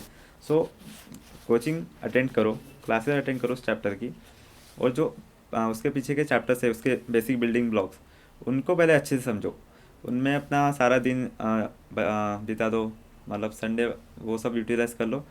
और अगर आपके किसी दूसरे सब्जेक्ट में बैकलॉग थोड़े कम है और मान लो किसी पर्टिकुलर सब्जेक्ट में ज़्यादा है, तो पहले उसको क्लियर करने में लगा दो। फॉर एग्जांपल अभी जो मैंने एग्जांपल दिया, अगर ऐसा वाला सीन है then first do that only. इसको पहले क्लियर कर लोगे तो आपका जो मेन चैप्टर है वो भी नहीं छूटेगा और बेसिकली वो क्लियर हो जाएगा। एंड सम दोस्त चैप्टर जो कि इतने इंटरलिंक नहीं होते एक दूसरे से, जैसे कि बायोलॉजी में हो गया इकोलॉजी, वो पिछले वाले चैप्टर से इतनी ज़्यादा इंटरलिंक नहीं है उसमें, जितने भी 4 चैप्टर्स है। सो उसका बैकलॉग बन गया तो उसको लास्ट में कवर कर लो, लास्ट में मतलब वीकेंड्स में, संडे के दिन, जब भी टाइम मिले। अभी जो कोचिंग में चल रहा है उसे कर लो। अच्छा, मॉक टेस्ट का कितना इंपॉर्टेंस है, मॉक टेस्ट प्रैक्टिस करने का क्लासरूम एनवायरनमेंट में और उसको एनालाइज करने का? आप दोनों को क्या लगता है? आपने फर्स्ट अटेम्प्ट में ही क्लियर किया, तो उसमें आपके सक्सेस में मॉक टेस्ट को प्रैक्टिस करने का और एनालाइज करने का क्या रोल रहा? सर मॉक टेस्ट का एक बहुत मेजर रोल, पहले तो मैं मॉक टेस्ट को ऐसे नहीं देखता कि आप गए हो, आपने 180 क्वेश्चन अटेंड करे, आपके नंबर आ रहे हैं। मॉक टेस्ट ये नहीं है। मॉक टेस्ट का मतलब है कि अगर उस टेस्ट में 20 चैप्टर आ रहे हैं ना, तो वो 20 के 20 चैप्टर आपके टिप्स पे होने चाहिए, आपने अच्छे से वो 20 चैप्टर पढ़े हुए हैं। Right. Mock test is to prepare, not to prove. अगर आपने वो प्रिपेयर कर लिया है अच्छे से तो ऑफकोर्स आपको आता है, भले से आप क्वेश्चन गलती कर रहे हो, और जहाँ पे आप गलती कर रहे हो वो भी आपको पता लगेगा कि अच्छा ये वीक पॉइंट हो गया मेरा, इसको मैं अगले टेस्ट में ध्यान रखूंगा। तो मैं जैसे 20 चैप्टर आए, मैं उन्हें अच्छे से प्रिपेयर करूंगा। तो इस तरह से मॉक टेस्ट की प्रिपेयर करते करते मेरा पूरा 11th-12th का सिलेबस मैंने मल्टीपल टाइम रिवाइज कर लिया था। और फिर जब लास्ट में फुल सिलेबस आया, तो जब शुरुआत ही होती है ना फुल सिलेबस की, तो हर स्टूडेंट नीचे जाएगा ही, क्योंकि वो बिल्कुल नया एक्सपीरियंस है आपको। और स्टार्टिंग में तो आई रिमेंबर कि जब मेरे फुल सिलेबस, जैसे कल फुल सिलेबस है, तो मेरे को रात को समझ ही नहीं आ रहा था। मैंने फिजिक्स की भी एनसीईआरटी खोली हुई है, केमिस्ट्री की भी। मेरे रूममेट कह रहा था कि भाई तू इतने से कुछ कैसे तो पढ़ सकता है। लेकिन वो मोमेंट ही ऐसा था कि मेरे को समझ ही नहीं आ रहा कि मेरे को लग रहा है वो लाइन भी पढ़ लूँ, उस चैप्टर का वो डायग्राम देख लूँ, उसका वो इक्वेशन, क्योंकि वो मोमेंट। लेकिन फिर जैसे जैसे आप फुल सिलेबस टेस्ट देते हो तो आपको रियलाइज होता है कि आपको काफ़ी चीज़ें आती हैं, जो नहीं आती हैं आप वो पढ़ रहे हो, तो उससे आपकी चीज़ें काफ़ी परफेक्ट होती हैं। अच्छा। तो मॉक टेस्ट का एक बहुत ज़्यादा एक इम्पॉर्टेंस होता है कि आपको आपकी गलतियाँ पता लगती हैं और प्रिपेयर करने का मौका मिलता है। और जो आपने बोला एनवायरनमेंट में जैसे आप देते हो, बिल्कुल सही है। मैं अपने स्टार्टिंग में जब कोचिंग में टेस्ट हो रहे हैं, उसमें क्या है कि इन्विजिलेटर से आप बातें कर रहे हो, थोड़ा होता ही है। आप मतलब 1-2 मिनट का आपने ब्रेक ले लिया, आप क्या वॉशरूम चले गए, घूम आए, मस्त दिमाग सैचुरेट हो गया, खड़े हो गए, वॉक कर लिया आपने, क्योंकि अब कोचिंग है, पास अपनी क्लास बैठी हुई है, ठीक है, तो ये होता है। लेकिन लास्ट तक आते आते आकाश वालों ने तो हमारे साथ करा था कि बिल्कुल एकदम बाहर से इन्विजिलेटर्स बुलाते थे, वो आकाश के टीचर्स ही नहीं है, तो उनसे आप बात ही नहीं कर सकते। और बहुत स्ट्रिक्ट एनवायरनमेंट जो मेंटेन करा, और वो कहीं ना कहीं आगे भी हेल्प करा, क्योंकि नीट के टाइम पे जो आप बाहर आप आधा घंटा वेट करते हो, जो आपको अंदर बिठा के वो 2 घंटे वेट करवाते हैं, that was one of the difficult time. NEET के 3 घंटे से ज़्यादा मुश्किल वो पिछले के 2 घंटा वेट था, क्योंकि उसमें आपकी पूरी लाइफ आपके सामने ऐसे आंखों के सामने जारी होती है। तो वो एक्सपीरियंस मेरे को लेकिन आकाश में मिल रखा था। और फिर नीट के टाइम पे मेरे को जो इन्विजिलेटर भी डिस्टर्ब करता है, ठीक है, हार्ड नोन फैक्ट कि आप एक्सेप्ट करना ही पड़ेगा कि इन्विजिलेटर आपको डिस्टर्ब करेगा ही करेगा। मेरे टाइम पे तो इन्विजिलेटर ने पता नहीं क्या सोच के मेरे को पेपर देख के बोला कि अरे तुमने तो क्यूआर कोड ही गलत भर दिया। अब मेरी तो हार्ट बीट बिल्कुल ही ड्रॉप कर गई कि कब तो कितना भी पेपर सही कर लो, क्यूआर कोड ही गलत भर दिया तो फिर क्या ही है। लेकिन वो इन्विजिलेटर ने गलत देखा था। अच्छा। मैंने सही भरा था। तो वो चीज़ें हैं, आपको वो भी कोप अप करनी है, और आप कुछ नहीं कर सकते क्योंकि आपको तो पेपर करना है ना, आप उधर उनको समझाने या फिर उनसे भिड़ने नहीं बैठे हो आपको तो। लेकिन वो एक्सपीरियंस आप जो वो एक रियल क्लासरूम एनवायरनमेंट में आ सकता है। तो ये और ये एक मेजर डिफरेंस होता है ऑनलाइन और ऑफलाइन में ना। हाँ, तो ये बहुत जरूरी है। हमने भी अभी अपने जो नीट प्रेप है उसमें एक ऑफलाइन क्लासरूम टेस्ट सीरीज इसलिए शुरू की। हमने ये देखा कि स्टूडेंट्स करते हैं ऑनलाइन, बट वो क्लासरूम एनवायरनमेंट में नहीं देते ना, वहां जाके घबरा जाते हैं। बिल्कुल बिल्कुल। उसमें क्या हो गया, ओएमआर बबलिंग गलत हो गई, पेपर पढ़ के टेंशन हो गई, एंजाइटी हो गई, नर्वसनेस हो गई। तो आप बाहर वेट कर रहे हो, आप अंदर 2 घंटे बैठ रहे हो, वो साइकोलॉजिकली कहीं ना कहीं आपको इम्पैक्ट करता है। तो उसके लिए रेडी रहना जरूरी है जी। मतलब मैं सच बताता हूँ, मेरे को एनालिसिस में बहुत टाइम चले जाता था, लेकिन मैं करता था, कम से कम 2 से 3 घंटे चले जाते थे। राइट, जितना मॉक टेस्ट देने में जा रहा है उतना एनालिसिस। हाँ मतलब वो वर्दी है। हाँ वो सच में वर्दी है। मतलब मैं हर एक क्वेश्चन को देखता था, सबसे पहले तो रॉन्ग वे उनको देख लेता था, उनमें क्या मिस्टेक्स थी। फिजिक्स में कुछ नया कंसेप्ट पता चल गया, बायोलॉजी में कुछ नई बात पता चल गई। और हाँ, जो मॉक टेस्ट है ना, उनसे मतलब उनसे ये पता चल जाता है बायोलॉजी में स्पेशली कि क्वेश्चन किस तरह से आ सकता है। उनसे ये पता चल सकता है कि क्वेश्चन किस पार्ट से किस तरह से आ सकता है। जैसे कि एक चैप्टर है इवोल्यूशन बायोलॉजी में, उसमें एक ग्राफ में एक डायग्राम बनी हुई है। वो टेरिडोफाइट्स उनकी Plant evolution का। ये प्लांट इवोल्यूशन, एनिमल इवोल्यूशन की। तो कोई सोच नहीं सकता कि उसमें से भी क्वेश्चन आ सकता है, क्योंकि उसका डिस्क्रिप्शन टेक्स्ट में दिया ही नहीं है, कुछ लिखा नहीं है, सिर्फ वो डायग्राम बना के छोड़ दिया। लेकिन मैंने जब एलन और आकाश के टेस्ट सीरीज ज्वाइन किए थे, तो उसमें उस डायग्राम से भी क्वेश्चन थे कि चीज़ें इवॉल्व कैसे होती है, और उसमें जितने भी पॉइंट्स है वो डायग्राम में वो सब इस क्वेश्चन में कवर किए गए थे। तो मॉक टेस्ट देने से आपको एक तो ये पता चल जाएगा कि क्वेश्चन किस प्रकार से आ सकते हैं, फिर इसमें कितना हार्ड जा सकता है, उससे आपको आपकी स्पीड भी बन जाएगी।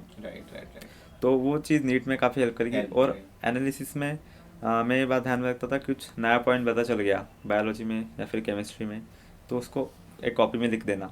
मतलब मेरी ऐसी बहुत सारी 4-5 कॉपी तो ऐसी ख़त्म हो गई होंगी। और फिजिक्स में कुछ क्वेश्चन मान लो नहीं बना तब, तो उसको फिर से कॉपी में सॉल्व कर दिया ताकि नीट के दिन वो गलती ना हो। करेक्ट। और ये सब जो मैंने बताया वो गलत क्वेश्चंस का था। अभी जो क्वेश्चन सही हुए उनको फिर से एक और बार देख लो, क्योंकि कभी कभी हम क्या करते हैं कि हम एक क्वेश्चन है जैसे उसमें 2 ऑप्शन में डाउट है तो अपन उस ऑप्शन को टिक कर लेते, किसी एक को टिक कर लेते और वो करेक्ट हो जाता। तो आपके OMR में तो आपने जो मॉक टेस्ट दी उसमें वो करेक्ट है, आप उसको देखोगे नहीं, लेकिन आपको इनिशियली तो डाउट था ना उसमें। सो इसलिए आप एक बार सभी क्वेश्चन को गो थ्रू कर लो कि आपने जो सोचा था वो करेक्ट था क्या, जिसमें आपको डाउट आ रहा था, तो इससे भी काफ़ी हेल्प हो जाएगी। और राइट, तो आई थिंक ये ज़रूरी है, एंड कहीं ना कहीं आपको पता चल जाता है आप गलती कहाँ कर रहे हो, एंड उसके ऊपर फिर आप काम कर सकते हो तो आप बड़े मजबूत हो जाते हो। आप लोगों का जनरली स्कोर क्या रहता था मॉक टेस्ट में? सर मॉक टेस्ट में जैसे हमारी आकाश की जो सीरीज़ होती थी, सीरीज़ वाइज स्कोर वेरी करता था, क्योंकि कुछ सीरीज़ प्लस लेवल की होती थी, कुछ एक AATS करके सीरीज़ होती है जो उसमें मेरा 710 एवरेज स्कोर था। अच्छा, हाँ, और मेरा एग्जैक्टली नीट में 710 ही रिफ्लेक्ट तो हुआ। आप मतलब टॉप स्टूडेंट में ही रहते थे? हाँ, मतलब कह सकते हैं। मतलब आप ब्राइट स्टूडेंट थे मान लो। हाँ। और आपका? सर मैं पहले इनिशियल और फाइनल मंथ्स में डिवाइड करना चाहूँगा इसको। इनिशियल मंथ्स में जब हमारी जस्ट ये फुल सिलेबस टेस्ट चालू हुई थी, तो क्योंकि मैं उस बैच से बिलोंग करता था, मतलब जिनका सिलेबस काफ़ी लेट था, तो हमारे एक बैच में एक चीज़ अच्छी थी कि हमें पूरा सिलेबस पढ़ाया जा रहा था, 2 साल का बायोलॉजी 1 साल में। सो इसलिए हमारा सिलेबस काफ़ी लेट खत्म हुआ था, मतलब जैसे कुछ बैचेस का तो सितंबर तक खत्म हो जाता है नीट के पहले, हमारा जनवरी तक खत्म हो गया था। अच्छा, तो इसलिए हमारी फुल सिलेबस टेस्ट और उसके जस्ट बाद ही रख दी थी, तो इसलिए रिवाइज करने का इतना टाइम नहीं मिला था। तो इनिशियली तो फुल सिलेबस टेस्ट में काफ़ी कम आए थे, मैं 530 ऐसा कुछ आया था। राइट। और इनिशियली 1 महीने तक वो 600 क्रॉस ही नहीं हो रहे थे मेरे marks. But then I asked my sir कि क्या किया जाए, तो सर ने बोला बस अपनी रिवीजन पे ध्यान दो, टेस्ट के मार्क्स पे इतना ध्यान मत दो अभी, अच्छा, और दूसरों की तुलना मत करो कि यार इसके तो 710 आ रहे हैं अभी से, यही टॉप मारेगा, इसके 715 आ रहे हैं, एक लड़की के तो 720 आ गए थे। अच्छा, तो हाँ, उन्हीं टेस्ट में। सो तब क्या हाल होगा। तो इसलिए बाकी किसी के टेस्ट पे ध्यान मत दो, सिर्फ अपने इस पे ध्यान दो, क्योंकि अगर दूसरों पे ध्यान दोगे तो डिप्रेशन में चले जाओगे, ये डेफिनेट है। लेकिन उसके बाद उस 1 महीने के बाद जब हमारी फुल सिलेबस टेस्ट ठीक है कंटिन्यूस हो रही थी, मतलब 4 दिन के गैप इंटरवल के बाद, उसके बाद रिवीजन भी होती गई, स्कोर बढ़ता गया 600 650 तक, उसके बाद 690 700 तब क्रॉस हुआ, लेकिन वो लास्ट के 1-2 महीने में हुआ। इनिशियली काफ़ी स्ट्रगल्स हुए। राइट, आपने एक बड़ा अच्छा पॉइंट बोला कि दूसरों से ना ये नहीं देखना है कि यार उसके 710 आ रहे हैं, मेरे इतने कम क्यों आ रहे हैं, डीमोटिवेट नहीं होना है वहाँ पे, ये देखना है कि मेरे इतने कम आ रहे हैं तो मैं कैसे इसको बढ़ा सकूँ। राइट, वहाँ पे कंपेयर करके आपको कुछ मिलेगा नहीं। जैसे तनिष्क ने बताया कि 720 तक आ रहे थे जब ये 530 के अराउंड स्कोर कर रहे थे, तो ये भी जर्नी में अपने एक्चुअल नीट एग्जाम में 710 तक गए।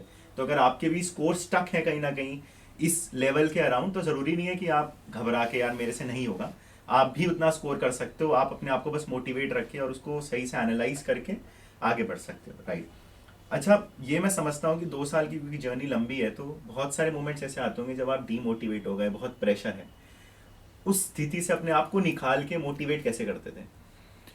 सर बिल्कुल आपने सही कहा कि demotivate, major reason of demotivation यही होता है कि टेस्ट में नंबर कम आते हैं। ठीक है, मेरे भी बहुत लोएस्ट, मेरे 630 तक लोएस्ट गए हैं। अच्छा, 630 से नीचे नहीं गए, लेकिन 630 और मेरे 720 बहुत कम आए, लेकिन आए हुए हैं। मेरे फुल सिलेबस टेस्ट में 720 नहीं आते थे, तो मेरे को बड़ा ऐसे लगता था कि यार मैं 720 ला ही नहीं सकता क्या। तो डीमोटिवेशन ऑफ कोर्स बहुत होता है, लेकिन उसको कोप अप करने के ना आपके अपने तरीके बन जाते हैं। जैसे मेरे को एक टाइम पे मेरा तो तरीका था कि अगर मेरे को कुछ मेरा खाना आ गया, तो मेरे को अगर कुछ बुरा लगता था तो मैं खाना ऑर्डर कर लेता था पापा से पूछ के कि पापा बाहर का मंगा रहा हूँ, मूड चिल करना है। और किसी दिन मार्क्स अच्छे आ गए तो पापा बाहर का मंगा रहा हूँ, सेलिब्रेट करना है। तो एक तो उससे मेरा मूड बहुत चिल हो जाता था, और एक मेरे को एक फैक्ट बहुत टाइम बाद रियलाइज़ हो गया कि यार ये जो रिजल्ट है ना, ये इस टेस्ट तक सीमित है, मेरे को अगले टेस्ट का भी देखना है। तो मेरे जैसे मेरा मूड ऑफ होता था, मैं थोड़ी देर बाद ये सोचता था कि यार अब तो आगे का भी तो देखना है, मैं इसके ऊपर सारा टाइम नहीं वेस्ट कर सकता था। और फैमिली तो ऑफकोर्स थी, हमेशा थी, और पापा और मम्मी दोनों हमेशा ये कहते थे कि तू कितने भी मार्क्स लाएगा हमें एक्सेप्टेबल है, बस लेकिन तू मेहनत करता रहे। तो फैमिली का सपोर्ट तो मेरे को था ही। राइट। और आपका? सर तो 2 मेजर रीजन है डिस्ट्रैक्शन के जो मेरी जर्नी में स्पेशली Demotivation है। हाँ, जिसने अंदर। सबसे पहले तो हमारा डीमोटिवेशन का पहला तो था कि टेस्ट में मार्क्स कमाना, और एक डिस्ट्रैक्शन का भी था, वो था ओवर थिंकिंग। क्योंकि मैं बहुत ज़्यादा सोचता हूँ कि यार क्या होगा आगे जाके। इनफैक्ट मैं ये तक सोचता हूँ कि नीट में सिलेक्शन होगा क्या नहीं, ऐसा भी कभी कभी सोच में आ जाता था। सो इन चीज़ों से डील करने के लिए कुछ मैं करता था, जैसे कि कभी कभी खाना, मतलब Right. टेस्टी खाना, वो मेरे को काफ़ी लगता है कि मेरे को भी लगता है वो Right. कि टेस्टी खाने से आपका मूड थोड़ा अच्छा हो जाता है। कभी पास ही में रेस्टोरेंट था तो वहाँ पे चले गए, थोड़ा सा अच्छा खाना खा लिया, या फिर कोई अच्छी मूवी देख ली। बट अपार्ट फ्रॉम दिस, जो वन मुझे चीज़ लगती थी डिमोटिवेशन से डील करने के लिए, वो थे कि मैं अपने भैया के साथ काफ़ी ज़्यादा क्लोज था। अच्छा। तो मेरी जब भी कुछ प्रॉब्लम आती थी मैं उनके साथ शेयर करता था। अच्छा। He is now engineering graduate, अच्छा। सो उनके पास काफ़ी ज़्यादा एक्सपीरियंस भी है। सो मैं उनके साथ शेयर करता था, उनके साथ घंटों तक बात चलती थी फिर, और उससे काफ़ी ज़्यादा मतलब वो स्ट्रेस रिलीफ हो जाता था।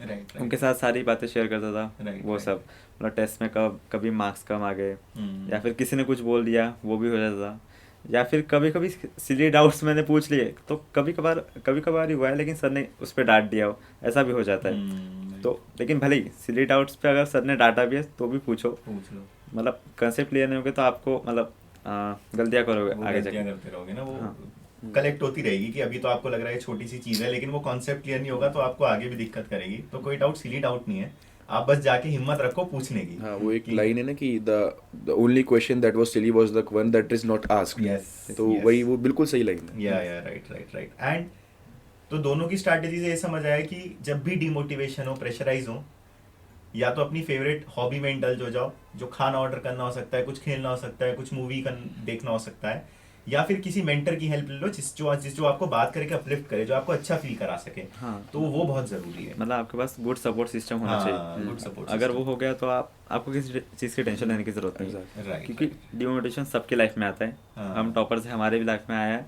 सबके इसमें आता है। Right right.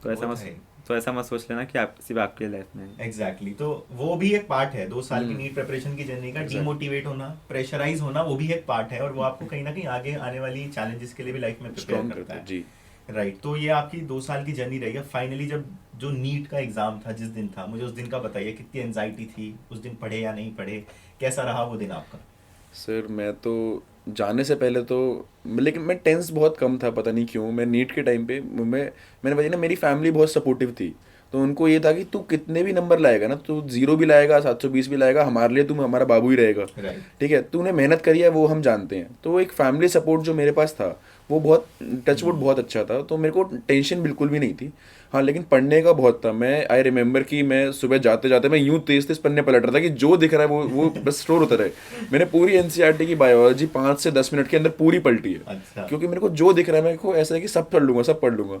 लेकिन हाँ, फिर वो मोमेंट आया कि जब आप गाड़ी में बैठ के जा रहे हो सेंटर के लिए, फिर सेंटर पे आप जब पापा और मम्मी को बाहर बाय करते हो कि हाँ जा रहा हूँ, पैर छूते हो, अंदर जाते हो, फिर 2 घंटे का वो जो वेट करवाते हैं आपको, वो कैंसिल हो जाना चाहिए सर। उसमें इतनी ज़्यादा आपको सब कुछ याद आता है कि आपने अच्छा वो वाला क्वेश्चन पूछ लिया तो, वो वाला नहीं याद आया तो, वो कैलकुलेशन मिस्टेक हो गई तो, और ऊपर से आगे पीछे आपके जो बच्चे बैठते हैं वो और डिप्रेशन देते हैं। मेरे पीछे एक बच्चा मेरे को बैठा था, फनी इंसिडेंट है कि हाँ। उसने मेरे को बोला कि भाई मेरे कोच, पता नहीं कौन से कोचिंग का था, मैं नाम नहीं लूंगा, कि मेरे कोचिंग में पता है क्या करते हैं, वो जो मशीन होती है ना, वो सिर्फ सही आंसर उठाती है, वो गलत वाला नहीं देखती। तो अगर हम चारों मार्क कर देंगे तो वो सही वाला उठा लेगी, वो गलत वाला देखेगी ही नहीं। तो वो पूरी ओएमआर करके आया था भाई वो, क्योंकि उसको था कि भाई सही वाला देखेगी, गलत वाला थोड़ी उठेगी वो बहुत। और फिर वो चीटिंग के प्लान्स भी पीछे वाला पूरा बना के, भाई तू आगे वाले से, क्योंकि मैंने उसको बोला कि भाई मेरे को कुछ नहीं आता, मेरे को तो ये भी नहीं पता कि पेपर होता कितने मार्क्स का है, क्योंकि मैं बिल्कुल एकदम ऐसे कुछ भी पेपर अपने बारे में कुछ बात नहीं करना चाहता था। वो पूरा प्लान बना रहा कि भाई तू आगे वाले से देखियो, मैं पीछे से देखूंगा। तो ऐसे बच्चे भी मिलते हैं आपको। तो हाँ, नीट 2 घंटे तो वैसे भी थे, लेकिन फिर जब वो 3 घंटे स्टार्ट हुए तो 3 घंटे के बाद मेरे को नहीं पता कि मेरे क्लास में कोई आ रहा है, कोई जा रहा है, कुछ बॉम्ब ब्लास्ट भी होता तो मेरे को नहीं पता था, क्योंकि मैं आई was so into my paper. और एक लाइन है भी कि अगर आपको पेपर के टाइम पे डर लग रहा है ना पेपर से, तो इसका मतलब आपका पेपर पे ध्यान नहीं है। अगर आपका पेपर पे फोकस होगा तो आपको वो कॉन्सेप्ट ही नहीं, आपको वो क्लिक ही नहीं करेगा इमोशन। आपको बस देखा कि क्वेश्चन है मेरे सामने, मेरे को सॉल्व करना है, नहीं हुआ आगे बढ़ना है। आपको डरने का अगर मौका मिल रहा है तो आपका ध्यान भटका हुआ है पेपर से। तो मेरे को नीट के पेपर के टाइम पे बिल्कुल भी ऐसे, मैं बिल्कुल फोकस था। हाँ, एक इन्विजिलेटर ने मेरे को 2-3 बार जरूर डिस्टर्ब करा। एक बार वो आगे लेके कि चेहरा ऊपर करो, फोटो खींचेगी, तो वो 1-2 बार डिस्टर्बेंस हुई। लेकिन हाँ, तो पेपर मैंने पूरा दे दिया। फिर पेपर दे के बाहर आए, आई वॉज थिंकिंग कि मेरा पेपर अच्छा गया है। एग्जैक्ट मार्क्स तो मैं कभी गेस नहीं कर पाया और मैं करता भी नहीं, ठीक है। लेकिन हाँ, एक ये था कि जब मेरा पूरा पेपर हो गया था ना, तो मैंने 10 क्वेश्चन छोड़े हुए थे। अच्छा। और मेरे को ऐसे लग रहा था कि 10 क्वेश्चन तो उन्होंने गलत दिए हैं पीछे से। अच्छा। फिर मेरे को शॉक, मतलब थॉट आया कि अगर मैं ये छोड़ भी दूँ, मेरे तो 680 सीधा ही हो गए, तो मार्क्स तो बने नहीं। तो हाँ, लेकिन उन 10 में से मेरे सारे सही हुए, गलत कोई और हुए। राइट। तो वो भी है कि मैं लास्ट में डाउट के छोड़ता, तो हर एक मोमेंट उस टाइम पे स्ट्रक कर सकता है, लेकिन आपको उसको ओवरकम करके पेपर सॉल्व करना है, क्योंकि वो 3 घंटे आपको कहीं ना कहीं पूरी 2 साल की आपकी जर्नी को डिफाइन करेंगे। और आपको पेपर देते ही पता चल गया था एम्स मिल जाएगा? नहीं सर, मेरे को तो नहीं था। मैं तो इनफैक्ट इतना था कि मैं तो घर वालों को, मैंने पापा को दूर से ऐसे थम्स अप दिखा देते कि अच्छा गया है, कितना गया है वो मैं नहीं बता सकता, मार्क्स का मैं आपको आइडिया भी नहीं दे सकता, लेकिन अच्छा गया है। Right. घर आके जब आंसर की चेक हुई तो कुछ क्वेश्चंस पे कंट्रोवर्सी थी, तो आई वाज कि 700 अबव आ रहे हैं, और 700 उस पर भी फिर अभी हो गया कि इन्फ्लेशन इस बार इतनी तगड़ी हुई है कि हाँ। मैं तो रिजल्ट जब तक मेरे हाथों में मेरे को रैंक नहीं दिखी ना, मैं तब तक नहीं बता सकता कि मेरे को एम्स मिल रहा है, मौलाना मिल रहा है, कौन सा मिल रहा है, कुछ नहीं राइट पता। Right right right. ओके, और आपका? सर नीट के दिन से पहले बस मैं नीट के जो पहले के 6 दिन थे, मैं उनका बस एक छोटा सा रिव्यू दे देता हूँ। वो मतलब काफ़ी टेंस दिन थे, मतलब एनजाइटी भी काफ़ी थी। भले ही उससे पहले जो टेस्ट हुए थे उनमें मार्क्स अच्छे हो गए थे, मतलब लास्ट लास्ट तक मीन्स नियरली 700 तो क्रॉस हो रहे थे। बट लास्ट में हमारी टेस्ट हुई थी 3 मई को, उसमें मेरे मार्क्स मतलब पता नहीं कम आ गए, उसमें मतलब 670 आ गए थे मेरे मार्क्स। अच्छा। तो नहीं, 670 भी नहीं आए थे, हाँ उसके आसपास कुछ तो भी आए थे। सो मेरे को एग्जैक्टली याद भी नहीं है मतलब इतना मेरा दिमाग ख़राब हो गया था। बट देन आफ्टर उसके बाद मैंने क्या किया, मुझे यूट्यूब पे एक इंटरव्यू दिखा था, मीन्स ऑफ 2021 टॉपर तन्मय गुप्ता। अच्छा। उन्होंने कहा था उनको 720 आए थे नीट में, एक्चुअल नीट में। और उनको जो जस्ट नीट के पहले की टेस्ट थी उसमें भी उनको 670 आए थे, जस्ट जस्ट पहले की। अच्छा। सो उस थिंग से मुझे लगा कि ठीक है, मतलब मेरे इतने कम आ गए, कोई बात नहीं, नीट में देख लेंगे, लास्ट टेस्ट में आगे कुछ नहीं होता, जो पहले के अपन ने मेहनत की है 2 साल की वो हो जाएगी। देन मैंने अपने सर से पूछा कि लास्ट के 2-4 दिनों में मुझे क्या करना चाहिए, तो सर ने कहा नीट के जो 2 दिन पहले तक है सब कुछ कवर कर ले, जितना भी हो सकता है उतना कवर कर ले। नीट के पहले वाले दिन मीन्स नीट 7 मई को है, 6 मई को कुछ मत करना, बस 2 से 5 थोड़ा सा पढ़ लेना। ठीक है। मतलब सर बोले थे कुछ मत पढ़ना, लेकिन उनको पता था कि मैं थोड़ा सा तो भी पढ़ूंगा, तो मैंने 2 से 5, उन्होंने बोला 2 से 5 ऐसा ही तो पढ़ लेना। तो मैंने पढ़ने पे बायोलॉजी की स्टडी थोड़ी बहुत पढ़ ली थी, 1-2 घंटा। और एक लास्ट के 1 घंटे में बस मैं वो जो कॉपी बनाई थी टेस्ट पेपर्स के, जहाँ पे एनालिसिस करा था, कॉपीज बस में पलटते जा रहा था पेजेस, अच्छा। कि जो मिस्टेक यहाँ पे किए मॉक टेस्ट में वो एक्चुअल नीट में ना हो। अभी आते हैं एक्चुअल नीट के दिन। तो हाँ, तो उससे पहले वाले दिन क्या हुआ था, मैं चाहता था मेरे को अच्छी से नींद हो जाए, टोटली अच्छी स्लीप हो जाए। मैं 10 बजे सोने को बैठा, मतलब सोने को लेट गया, बट मेरे को 4 बजे तक नींद नहीं आया लिटरली। मतलब एंजाइटी है। एनजाइटी हो रही थी वो, Right. मतलब एनजाइटी की जगह मैं कहूँगा मेरे को एक्साइटमेंट हो रही थी कि क्या होगा। तो 4 बजे तक मेरे को नींद नहीं आई। मैं अपने मम्मी को बोल रहा था कि मेरे को नींद नहीं आ रही, मैं क्या करूँ। तो बाद में एसी चालू कर दिया, थोड़ा सा ठंडा और हो जाए ताकि मैं अच्छे से सो जाऊँ। बाद में जाके मेरे को 4 बजे नींद आई, मैं 8 बजे उठा। सो जस्ट 4 आवर स्लीप लेके, बट ठीक है, मतलब सुबह सुबह इतना पॉजिटिव इन्वायरमेंट लग रहा था, मम्मी ने भगवान के गाने चला दिए थे। अच्छा। और बस अच्छा खाना खा के गया, 11 बजे तक पहुंच गए वहाँ पे। फिर 2 घंटे बैठना पड़ता है, सो that is really a very tough task. But उस 2 घंटे में मैंने ये इंश्योर किया कि मेरे दिमाग में कुछ भी थॉट्स ना आए। हाँ, जब मैं नीट के लिए जा रहा था ना, तब मैं अपने फेवरेट सॉन्ग सुन रहा था ताकि मूड अच्छा रहे। देन उन 2 घंटे में जब एग्ज़ाम हॉल में बैठे थे, कुछ नहीं सोचा, मतलब इनफैक्ट सॉन्ग्स के बारे में भी इतना नहीं सोचा, क्योंकि अगर वो मैं ज़्यादा सोच लेता ना, फिर नीट के पेपर के वक्त भी वो सॉन्ग्स याद आते, फिर कॉन्सेंट्रेशन नहीं बन पाता। जब पेपर आ रहा था तब सारी डिटेल्स फिल करनी होती है। मैंने डिटेल्स लिटरली 4 बार देखी क्या, मतलब 4 से 6 बार तो मैंने देख ली होंगी कि सब कुछ सही भरा है कि नहीं, एकदम धीरे धीरे। बाद में बज गए 2, और तब असली गेम शुरू हुआ। नीट का पेपर सॉल्व करने लग गया, और तब तब सारी एंजाइटी चली गई, क्योंकि तब काम आई मॉक टेस्ट की प्रैक्टिस। लगा कि नीट का पेपर नहीं है, मॉक टेस्ट ये, उसी तरह से सॉल्व किया, क्योंकि आदत बन चुकी थी, वो हैबिचुअल हो चुका था। सो मतलब बिना किसी टेंशन के सामने क्लॉक रखी थी, पेपर से सॉल्व कर रहे थे। कितने घंटे में हो गया था आपका एग्जाम? हाँ, कितने घंटे में हो गया? मेरा 230 घंटे में, 2 मतलब घंटे तो 30 मिनट में कर दिया था? हाँ, तो भी मैं धीरे धीरे सॉल्व कर रहा था क्योंकि मैं कोई गलती नहीं करना चाहता था। राइट। और लास्ट के 30, हाँ मतलब 2.5 घंटे में हो गया था। बाद में तो 20 मिनट एक्स्ट्रा मिलते हैं, तो टोटल 50 मिनट बच गए थे मेरे पास। तो उसमें OMR भर लिया, और मैंने 2-3 क्वेश्चन छोड़े भी थे, तो लास्ट के 5 मिनट में मैंने 2-3 क्वेश्चन सॉल्व कर लिए। अच्छा। मतलब फिजिक्स का एक क्वेश्चन था, उसमें कैलकुलेशन थोड़ी जमने देती, लेकिन मैंने अच्छा। लास्ट में सॉल्व कर ली, तो हो गया था। और मॉक टेस्ट की मेहनत काफ़ी काम आई। मैं मतलब मेरे को लग ही नहीं रहा था मैं नीट का पेपर सॉल्व कर रहा हूँ। बस उस रूम में गर्मी है क्या नहीं, गर्मी हो रही है कि नहीं, पंखा चालू है कि नहीं, उसकी परवाह ही नहीं थी, क्योंकि मॉक टेस्ट में भी ऐसा किया था मतलब अच्छा ऐसे कुछ ऐसे मॉक टेस्ट भी दिए जिनमें मैंने अपने रूम के अंदर पंखा वगैरह कुछ चालू नहीं किया, बस गर्मी में, क्योंकि एग्जामिनेशन हॉल में आप नहीं बता सकते क्या होगा, राइट कुछ भी हो सकता है। तो नीट का एग्जाम देते ही समझ आ गया था, क्लियर हो गया? हाँ, एम्स मिलेगा? एम्स में लगा वो क्लियर नहीं हुआ था, अच्छा मतलब मिनिमम लग रहा था 680 आएंगे। अच्छा, हाँ, राइट 700 के आसपास भी लग रहा था थोड़ा बहुत, लेकिन श्योर नहीं था। राइट। फिर नीट के बाद आए, पापा मम्मी को बोला ठीक है अच्छा गया, फिर हम मंदिर गए वहाँ से, और वहाँ से मेरे कोचिंग वालों का फ़ोन आया, तो मैं कोचिंग चला गया।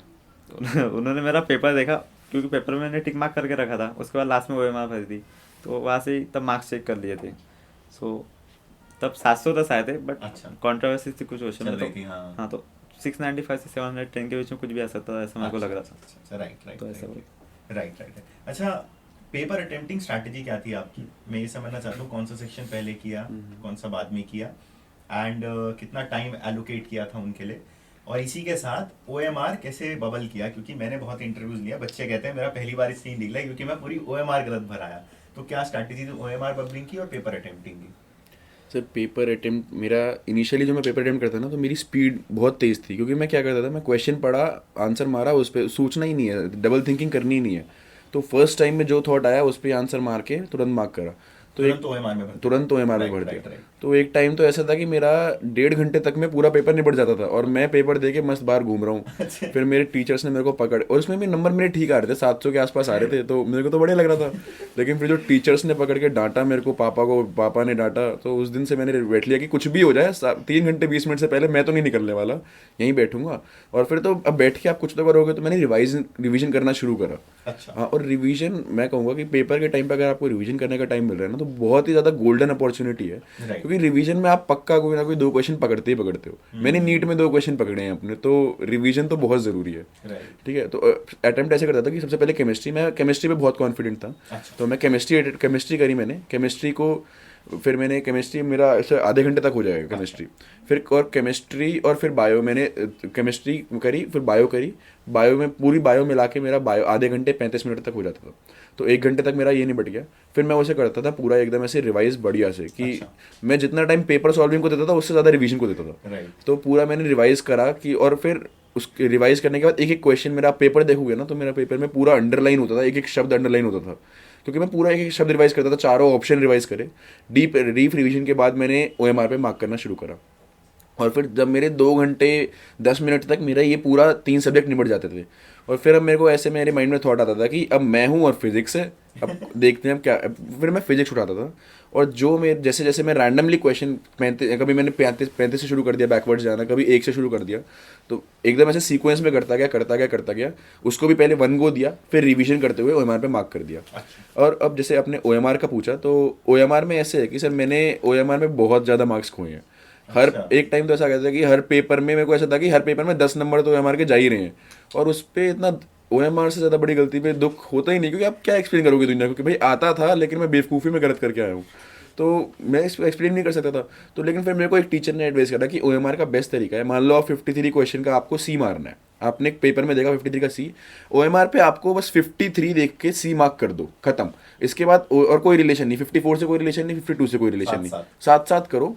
और फिर रिवीजन के बाद भले से आपने रिवीजन करके OMR पे जब फाइनल मार्क कर रहे हो ना जब, और फिर आपने 54 क्वेश्चन देखा, 54 का B, तो इधर 54 का B मार्क करना है। आपको 53 से कोई मतलब नहीं, 55 से कोई मतलब नहीं। तो अगर आप ऐसे करोगे तो OMR में आपका टाइम बढ़ जाता है। Right. मेरे को OMR में 20 मिनट 25 मिनट के आसपास लग जाते थे, लेकिन वो वैल्यूएबल है, क्योंकि यार OMR ही तो मेन है वही main है। ना। हाँ, वही चीज़ OMR बोली। के 25 मिनट आपके पूरे 3 घंटे के बराबर है।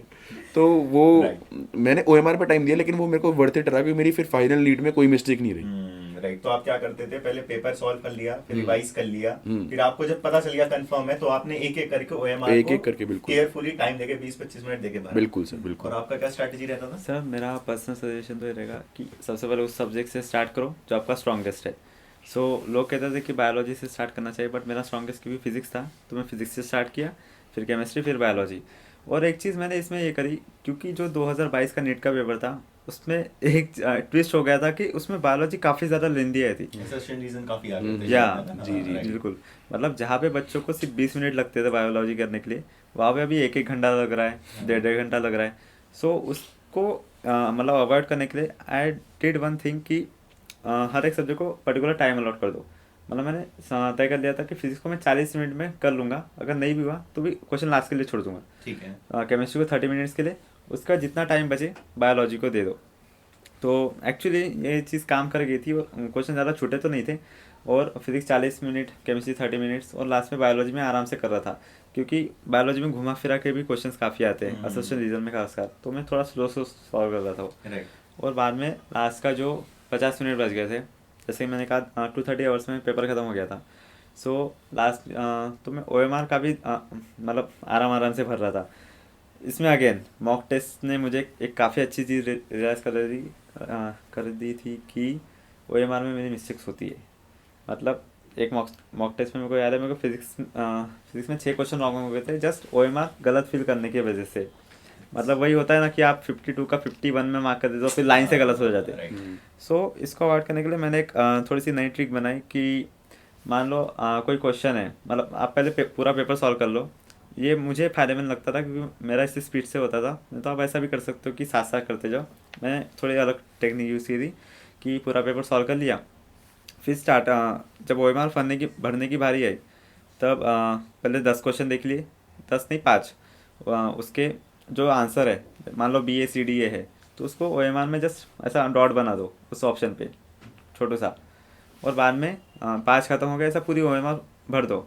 अभी भले ही इसमें आपने मतलब वो पूरा डार्कन नहीं किया है, बाद में जब नेक्स्ट राउंड आए उसमें आप साथ साथ फिर से चेक करते जाओ, अच्छा। और तब डार्कन करते जाओ अच्छे से। राइट। तो इस चीज़ से मेरा थोड़ा फास्ट भी हो जाता था, और रिवीजन के साथ साथ आपकी हाँ OMR भी। हाँ, रिवीजन साथ साथ में हो जाती थी, राइट। और इससे गलतियाँ भी काफ़ी ज़्यादा मिनिमाइज हो गई थी। राइट।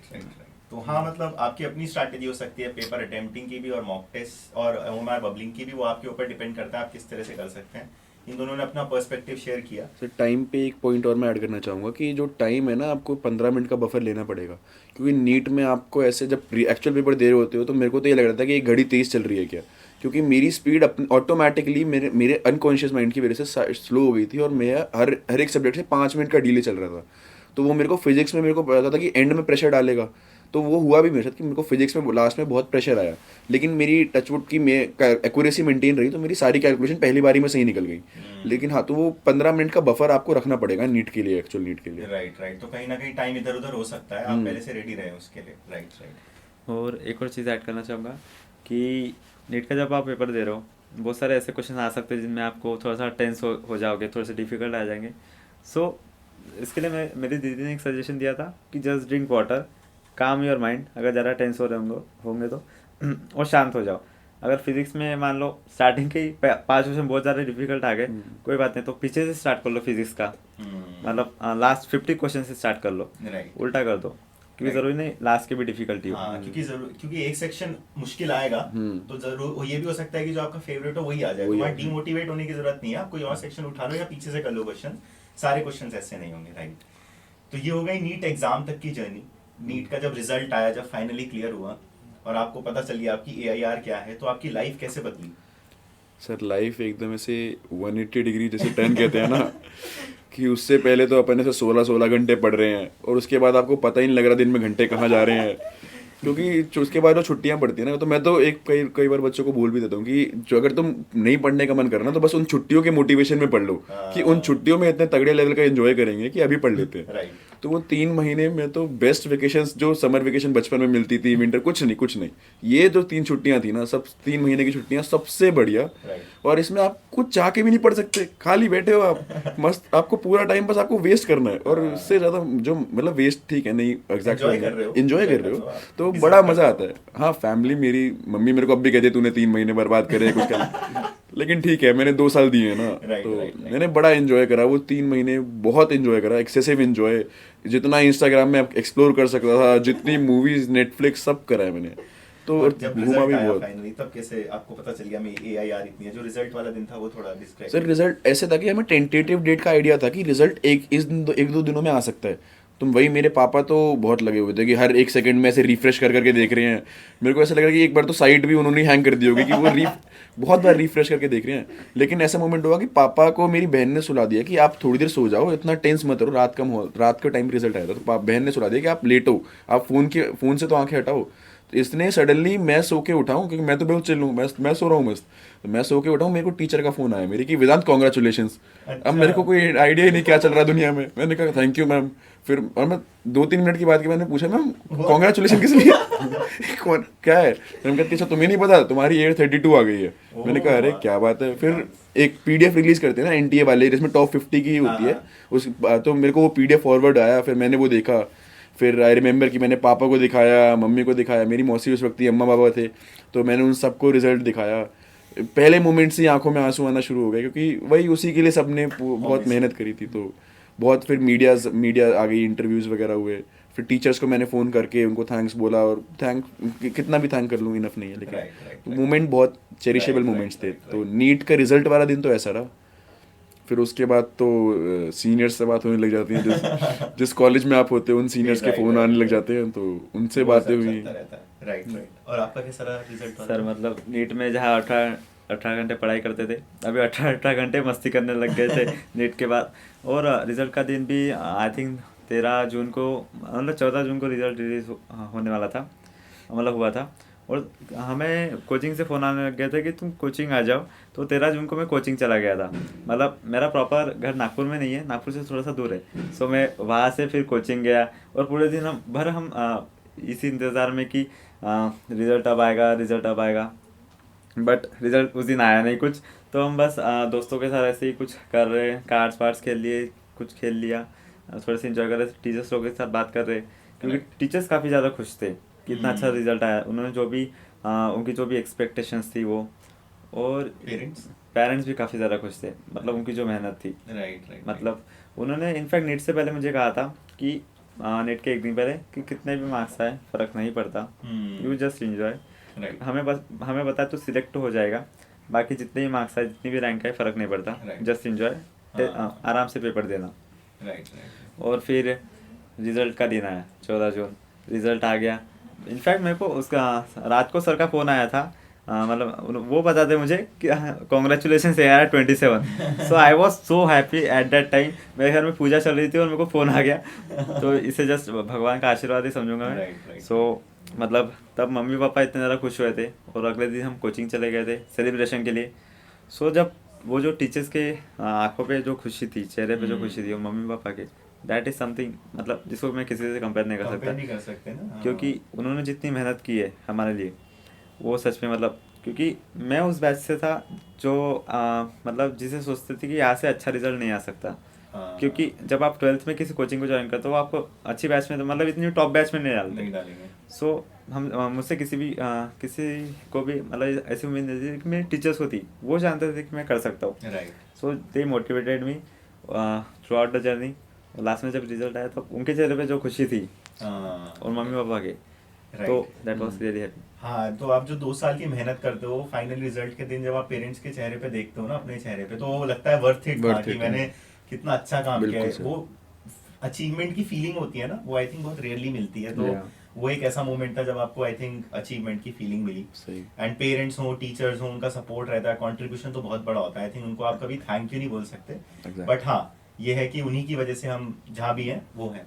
Right, excellent. तो ये तो आगे हुई आपकी नीट एग्जाम तक की जर्नी। अब आप फाइनली, आपको पता है एम्स दिल्ली मिल गया है, तो कॉलेज के लिए बहुत सपने होते हैं कि कॉलेज लाइफ ऐसी होगी, कॉलेज लाइफ ऐसी होगी, मूवीज देख के, नेटफ्लिक्स देख के पता चल जाता है ऐसा होगा। तो आपकी कॉलेज लाइफ का टाइम अभी तक कैसा रहा है?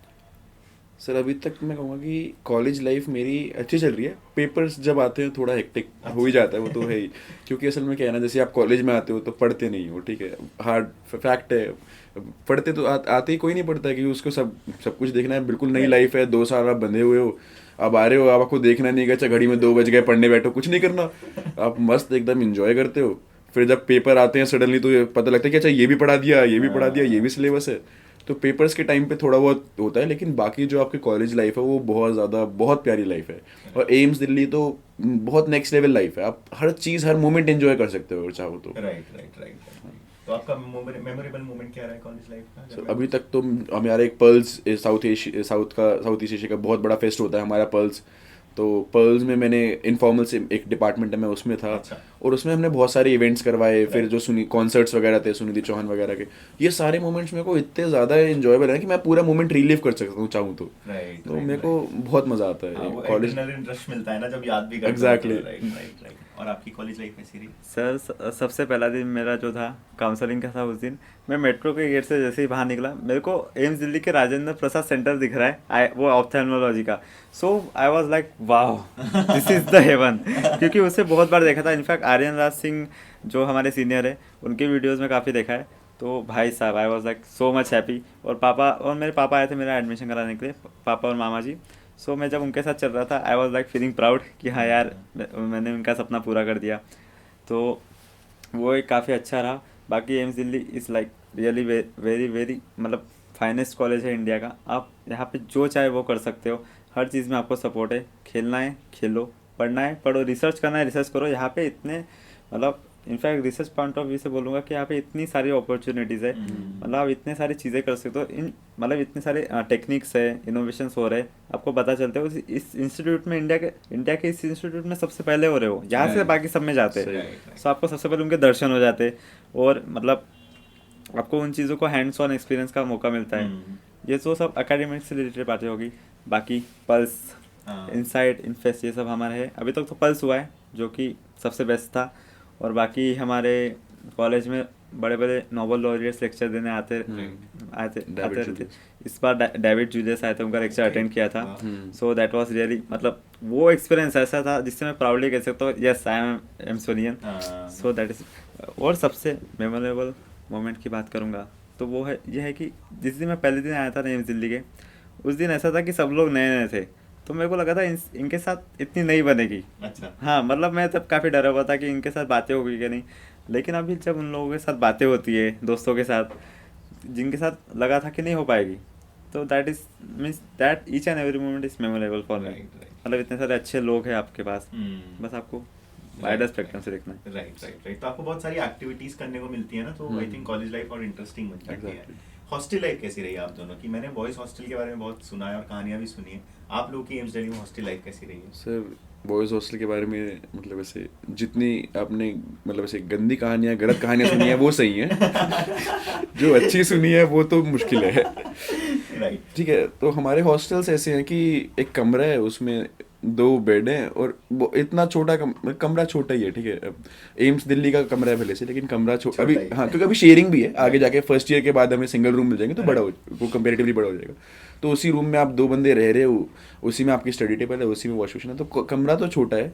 लेकिन हॉस्टल लाइफ में जब आप दोस्तों के साथ चिल करते हो ना, तो बहुत वो अलग लेवल फन है कि आप 3 बजे किसी के भी रूम में जाके घुस जा रहे हो। हाँ भाई क्या कर रहे हैं, क्या कर रहे हैं, साथ वाले के रूम में जा रहे हो। पेपर्स के टाइम पे सारे बच्चे एक ही रूम में बैठे हुए हैं कि भाई क्या चल रहा है, किसी को नहीं समझ आ रहा कौन सा कहाँ से क्या पढ़ना है। और hostel life is very very fun. ठीक है, और मेस हमारे यहाँ खाना टचवुड बहुत अच्छा है। मेस का खाना काफ़ी हमारे यहाँ बहुत सारी मेसेस कैफेटेरियाज हैं। मेस का खाना मेस नहीं लगता आपको? हाँ एग्जैक्टली कि मेस का खाना मेस ही नहीं है। अच्छा। और मेस भी नहीं है, लेकिन खाना बहुत बढ़िया है। मतलब घर वाला खाना तो कहीं नहीं मिलता, लेकिन हाँ अच्छा है, बढ़िया है, मज़ा आता है हमें खाने में। खाना अच्छा है और बाकी एनवायरनमेंट तो हॉस्टल का है ही, बहुत इंटरेस्टिंग है। क्या चेंज आपने नोटिस किया अपने आप में हॉस्टल लाइफ में आने के बाद? अच्छा, तो चेंज मेरे में, मैं 12th में स्टार्टिंग में मैंने आपको बताया ना कि मैं हॉस्टल में रह चुका हूँ, लेकिन वो वाला हॉस्टल था पढ़ने वाला हॉस्टल। ये वाला हॉस्टल है बॉयज़ वाला हॉस्टल। ये उसमें तो जिस भी रूम में घुसो आप पढ़ते ही होते थे, आप खुद ही पढ़ रहे होते थे हर वक्त। ठीक है, यहाँ पे तो आप कहीं भी देखो, पहले जिसके रूम में आप घुसोगे वो तो अंदर नहीं मिलेगा आपको, कोई और बंदा किसी और के रूम में मिलेगा। तो आप वहाँ जाओगे बॉयज़ हॉस्टल, और इसमें आपको एक वो वाली आती है कि आप बहुत ज़्यादा ओपन हो जाते हो चीज़ों को, कि ऐसे अब कुछ नहीं है कि ये भाई कि एक रूम में एक ही बंदा रहेगा, फिर तुम मेरे रूम में चप्पलों के साथ, वो सब कुछ नहीं होता। कुछ भी मैनर्स, एटिकेट्स, ठीक है मैं ज़्यादा बोल रहा हूँ, लेकिन हाँ कुछ नहीं रहता, कुछ भी नहीं रहता, बहुत मज़ा आता है। कॉलेज की hostel life is like very amazing also, very funny also, और थोड़ी सी डरावनी भी रहती है क्योंकि हमारे हॉस्टल में कुछ रूम बहुत ही खतरनाक है। खतरनाक मतलब बहुत ही गंदे, क्योंकि रूम में लिजर्ड है या फिर बहुत बड़े बड़े रैट है। हाँ वो तो हमने रूममेट मान लिया है कि हाँ। मेरे रूम में 4 लोग रहते हैं, मैं, मेरा रूम पार्टनर, एक लेजर्ड और 2 चूहे। हाँ, और मेरे रूम में कभी कुत्ता आ जाता है। हाँ। तो दैट इज फाइन, बड़ा प्यारा कट्टा वट्टा नहीं, सो दैट इज ओके। राइट। हमारे कॉलेज का हॉस्टल की एक बात अच्छी, आप जैसे चाहे उसे मॉडिफाई कर सकते हो, चाहे फर्स्ट ईयर में हो या फिर जब आपको सेकंड ईयर से सिंगल रूम मिल जाए तब भी आपको फ्रिज लानी है, फ्रिज ला लो। अच्छा। टीवी लानी है, टीवी भी ला सकते हो, किसी किसी ने लगा के रखी है। सीनियर्स में तो बहुत सारे लोग हैं, ये जब हम सीनियर्स के रूम पे जाते हैं तब they have so much modification in the room, we are just like कितने सही है यार। और हॉस्टल में हमारे रूम में सीनियर्स आ जाते, हम तो बहुत बार उनके रूम पे चले जाते, so that is really very fun. और कभी भी एग्ज़ाम के पहले अगर मान लो कुछ समझना हो, सीनियर के रूम पे चले जाओ, वो समझा देंगे, खेलना है उनके साथ खेलो, वो खिला देंगे। तो ऐसे। और अच्छा, मैंने सुना है कि कोएड हॉस्टल्स हैं एम्स दिल्ली में और किसी में नहीं, कोएड इन द सेंस ऐसे है कि हमारे एंट्री अलाउड है, कोई भी गार्ड वगैरह नहीं है जो गर्ल्स आ सकती हैं, कभी भी आ सकती हैं, किसी भी टाइम कभी भी जा सकती हैं, किसी को कोई मतलब ऐसे कोई एंट्री वगैरह कुछ नहीं है। अच्छा। गर्ल्स हॉस्टल में बॉयज़ को 9 बजे तक 9:30 बजे तक अलाउ करते हैं, उसके बाद नहीं है। उसके बाद नहीं। Right right. Yeah. तो ये सुपीरियॉरिटी हो गई एम्स दिल्ली की बाकी कॉलेजेस सिक्योरिटी कह सकते हो। देखो बाकी लोग तो बहुत चिढ़ते हैं कि हाँ। हमें वो नहीं मिला, वो नहीं ठीक है, कोई बात नहीं। मतलब इतने रिस्ट्रिक्शंस नहीं है। So हाँ, क्या नहीं, हमारे में very well रिस्ट्रिक्शंस कुछ भी नहीं है, आप कहीं पे भी घूमो, कुछ भी करो। और वही जैसे इसने बोला कि रूम को आप कैसे भी मॉडिफाई करवा लो, आपके रूम पे कोई भी आ सकता है, कोई भी जा सकता है, किसी को कोई रिस्ट्रिक्शंस बहुत मिनिमम है। इनफैक्ट इतना है कि हमें अपने वार्डन का नाम भी नहीं पता कौन है। हॉस्टल वार्डन मेरे को नहीं पता कौन है। बोलता है जो करना है करो, एंजॉय करो। एग्जैक्टली। कोई आने जाने का टाइम नहीं है, कुछ नहीं, कर्फ्यू टाइमिंग्स नहीं है। आई थिंक वो बहुत ज्यादा इंपॉर्टेंट है क्योंकि वो आपको ना इंडिपेंडेंट बनाता है, कहीं ना कहीं आप मैच्योर भी होने लग रहे हो, एज भी ऐसी है तो आप रिस्पॉन्सिबिलिटी भी फील करने लगते हो कि हाँ कि कोई नजर नहीं रख रहा। इसका मतलब ये नहीं मैं पागल हो जाऊँ, मैं कहीं ना कहीं अपने ऊपर कंट्रोल। और ये भी सही है कि आपको इलेक्ट्रिसिटी बिल पे नहीं करना पड़ता वाटर बिल। सो जितना नहाना है नहा लो, जितना। हाँ, लेकिन वो गर्म पानी नहीं देते, ठंडे पानी से नहाना पड़ता है। कुछ वॉशरूम से गर्म पानी नहीं आता है, वो एक प्रॉब्लम है, बट ठीक है हम भी कर सकते हैं। और एक इशू हो रहा है कि जैसे मैं ग्राउंड फ्लोर पे रहता हूँ ना, तो कोई भी अगर जो भी बंदा मेस आ रहा है, वो पेशेंट आ रहा है, JR SR, सबके लिए वो वॉशरूम सबका है। ग्राउंड फ्लोर का वॉशरूम ग्राउंड फ्लोर का नहीं है, कॉमन है, पूरे एम्स का वॉशरूम है वो। तो मैं ऐसे रैंडमली सुबह आप जाओगे, मुंह धोगे, कोई ऐसे रैंडम तीसरा बंदा आके किसी भी बाथरूम से निकल के जा रहा है, you have to be adapt to that कि सबका है वो। In this matter I am proud of being on second floor. हमारे कोई आता ही नहीं इनके ऊपर तक। नहीं, इंसान नहीं आते, लेकिन बंदर आ जाते। मतलब मैं जैसे दरवाजा खोलता हूँ, इतने सारे पेड़ है, कभी बंदर दिख जाता है, तो उनसे डर लगता है, दरवाजा बंद करके रखते हैं हम लोग। Right right. तो आई थिंक हॉस्टल लाइफ और कॉलेज लाइफ काफी इंटरेस्टिंग भी है और आप काफी सारी चीजें सीखते भी हो। और मुझे समझ आ गया आपके कॉन्वर्सेशन से कि आप काफी एंजॉय कर रहे हो, वो बहुत जरूरी है। तो फ्यूचर प्लान्स क्या आप लोगों के? Well my major future plan इस मैं सोच रहा हूँ मैं रिसर्च में जाऊँ। मतलब जैसे मैंने आपको बताया कि मेडिकल में काफ़ी ज़्यादा इनोवेशंस हो रहे हैं, जेनेटिक्स के अंदर खासकर, कि आप मतलब काफ़ी सारे जेनेटिक मॉडिफिकेशंस कर सकते हो जिससे आप बहुत सारी डिसीजेस को ट्रीट कर सकते हो। इनफैक्ट रिसेंटली मैंने डॉक्टर आलोक शर्मा एक है, उनका इंटरव्यू देखा था, ही इज़ अ न्यूरोसर्जन। सो उन्होंने एक बीमारी होती है ऑटिज्म नाम की, मतलब जिसमें आप ढंग से बात नहीं कर पाते, आप सोशल कम्युनिकेशन स्किल काफ़ी ये हो जाती है। तो स्टेम सेल थेरेपी एक होती है जिससे आप उसको ठीक कर सकते हो।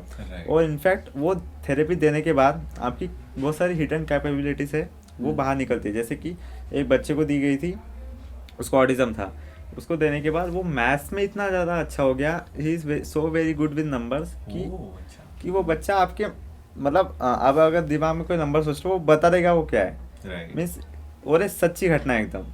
सो मतलब ह्यूमन बॉडी के बारे में जानना और मेडिकल में इतने सारे जो इनोवेशंस हो रहे हैं उनके बारे में जानना, that is so much fun.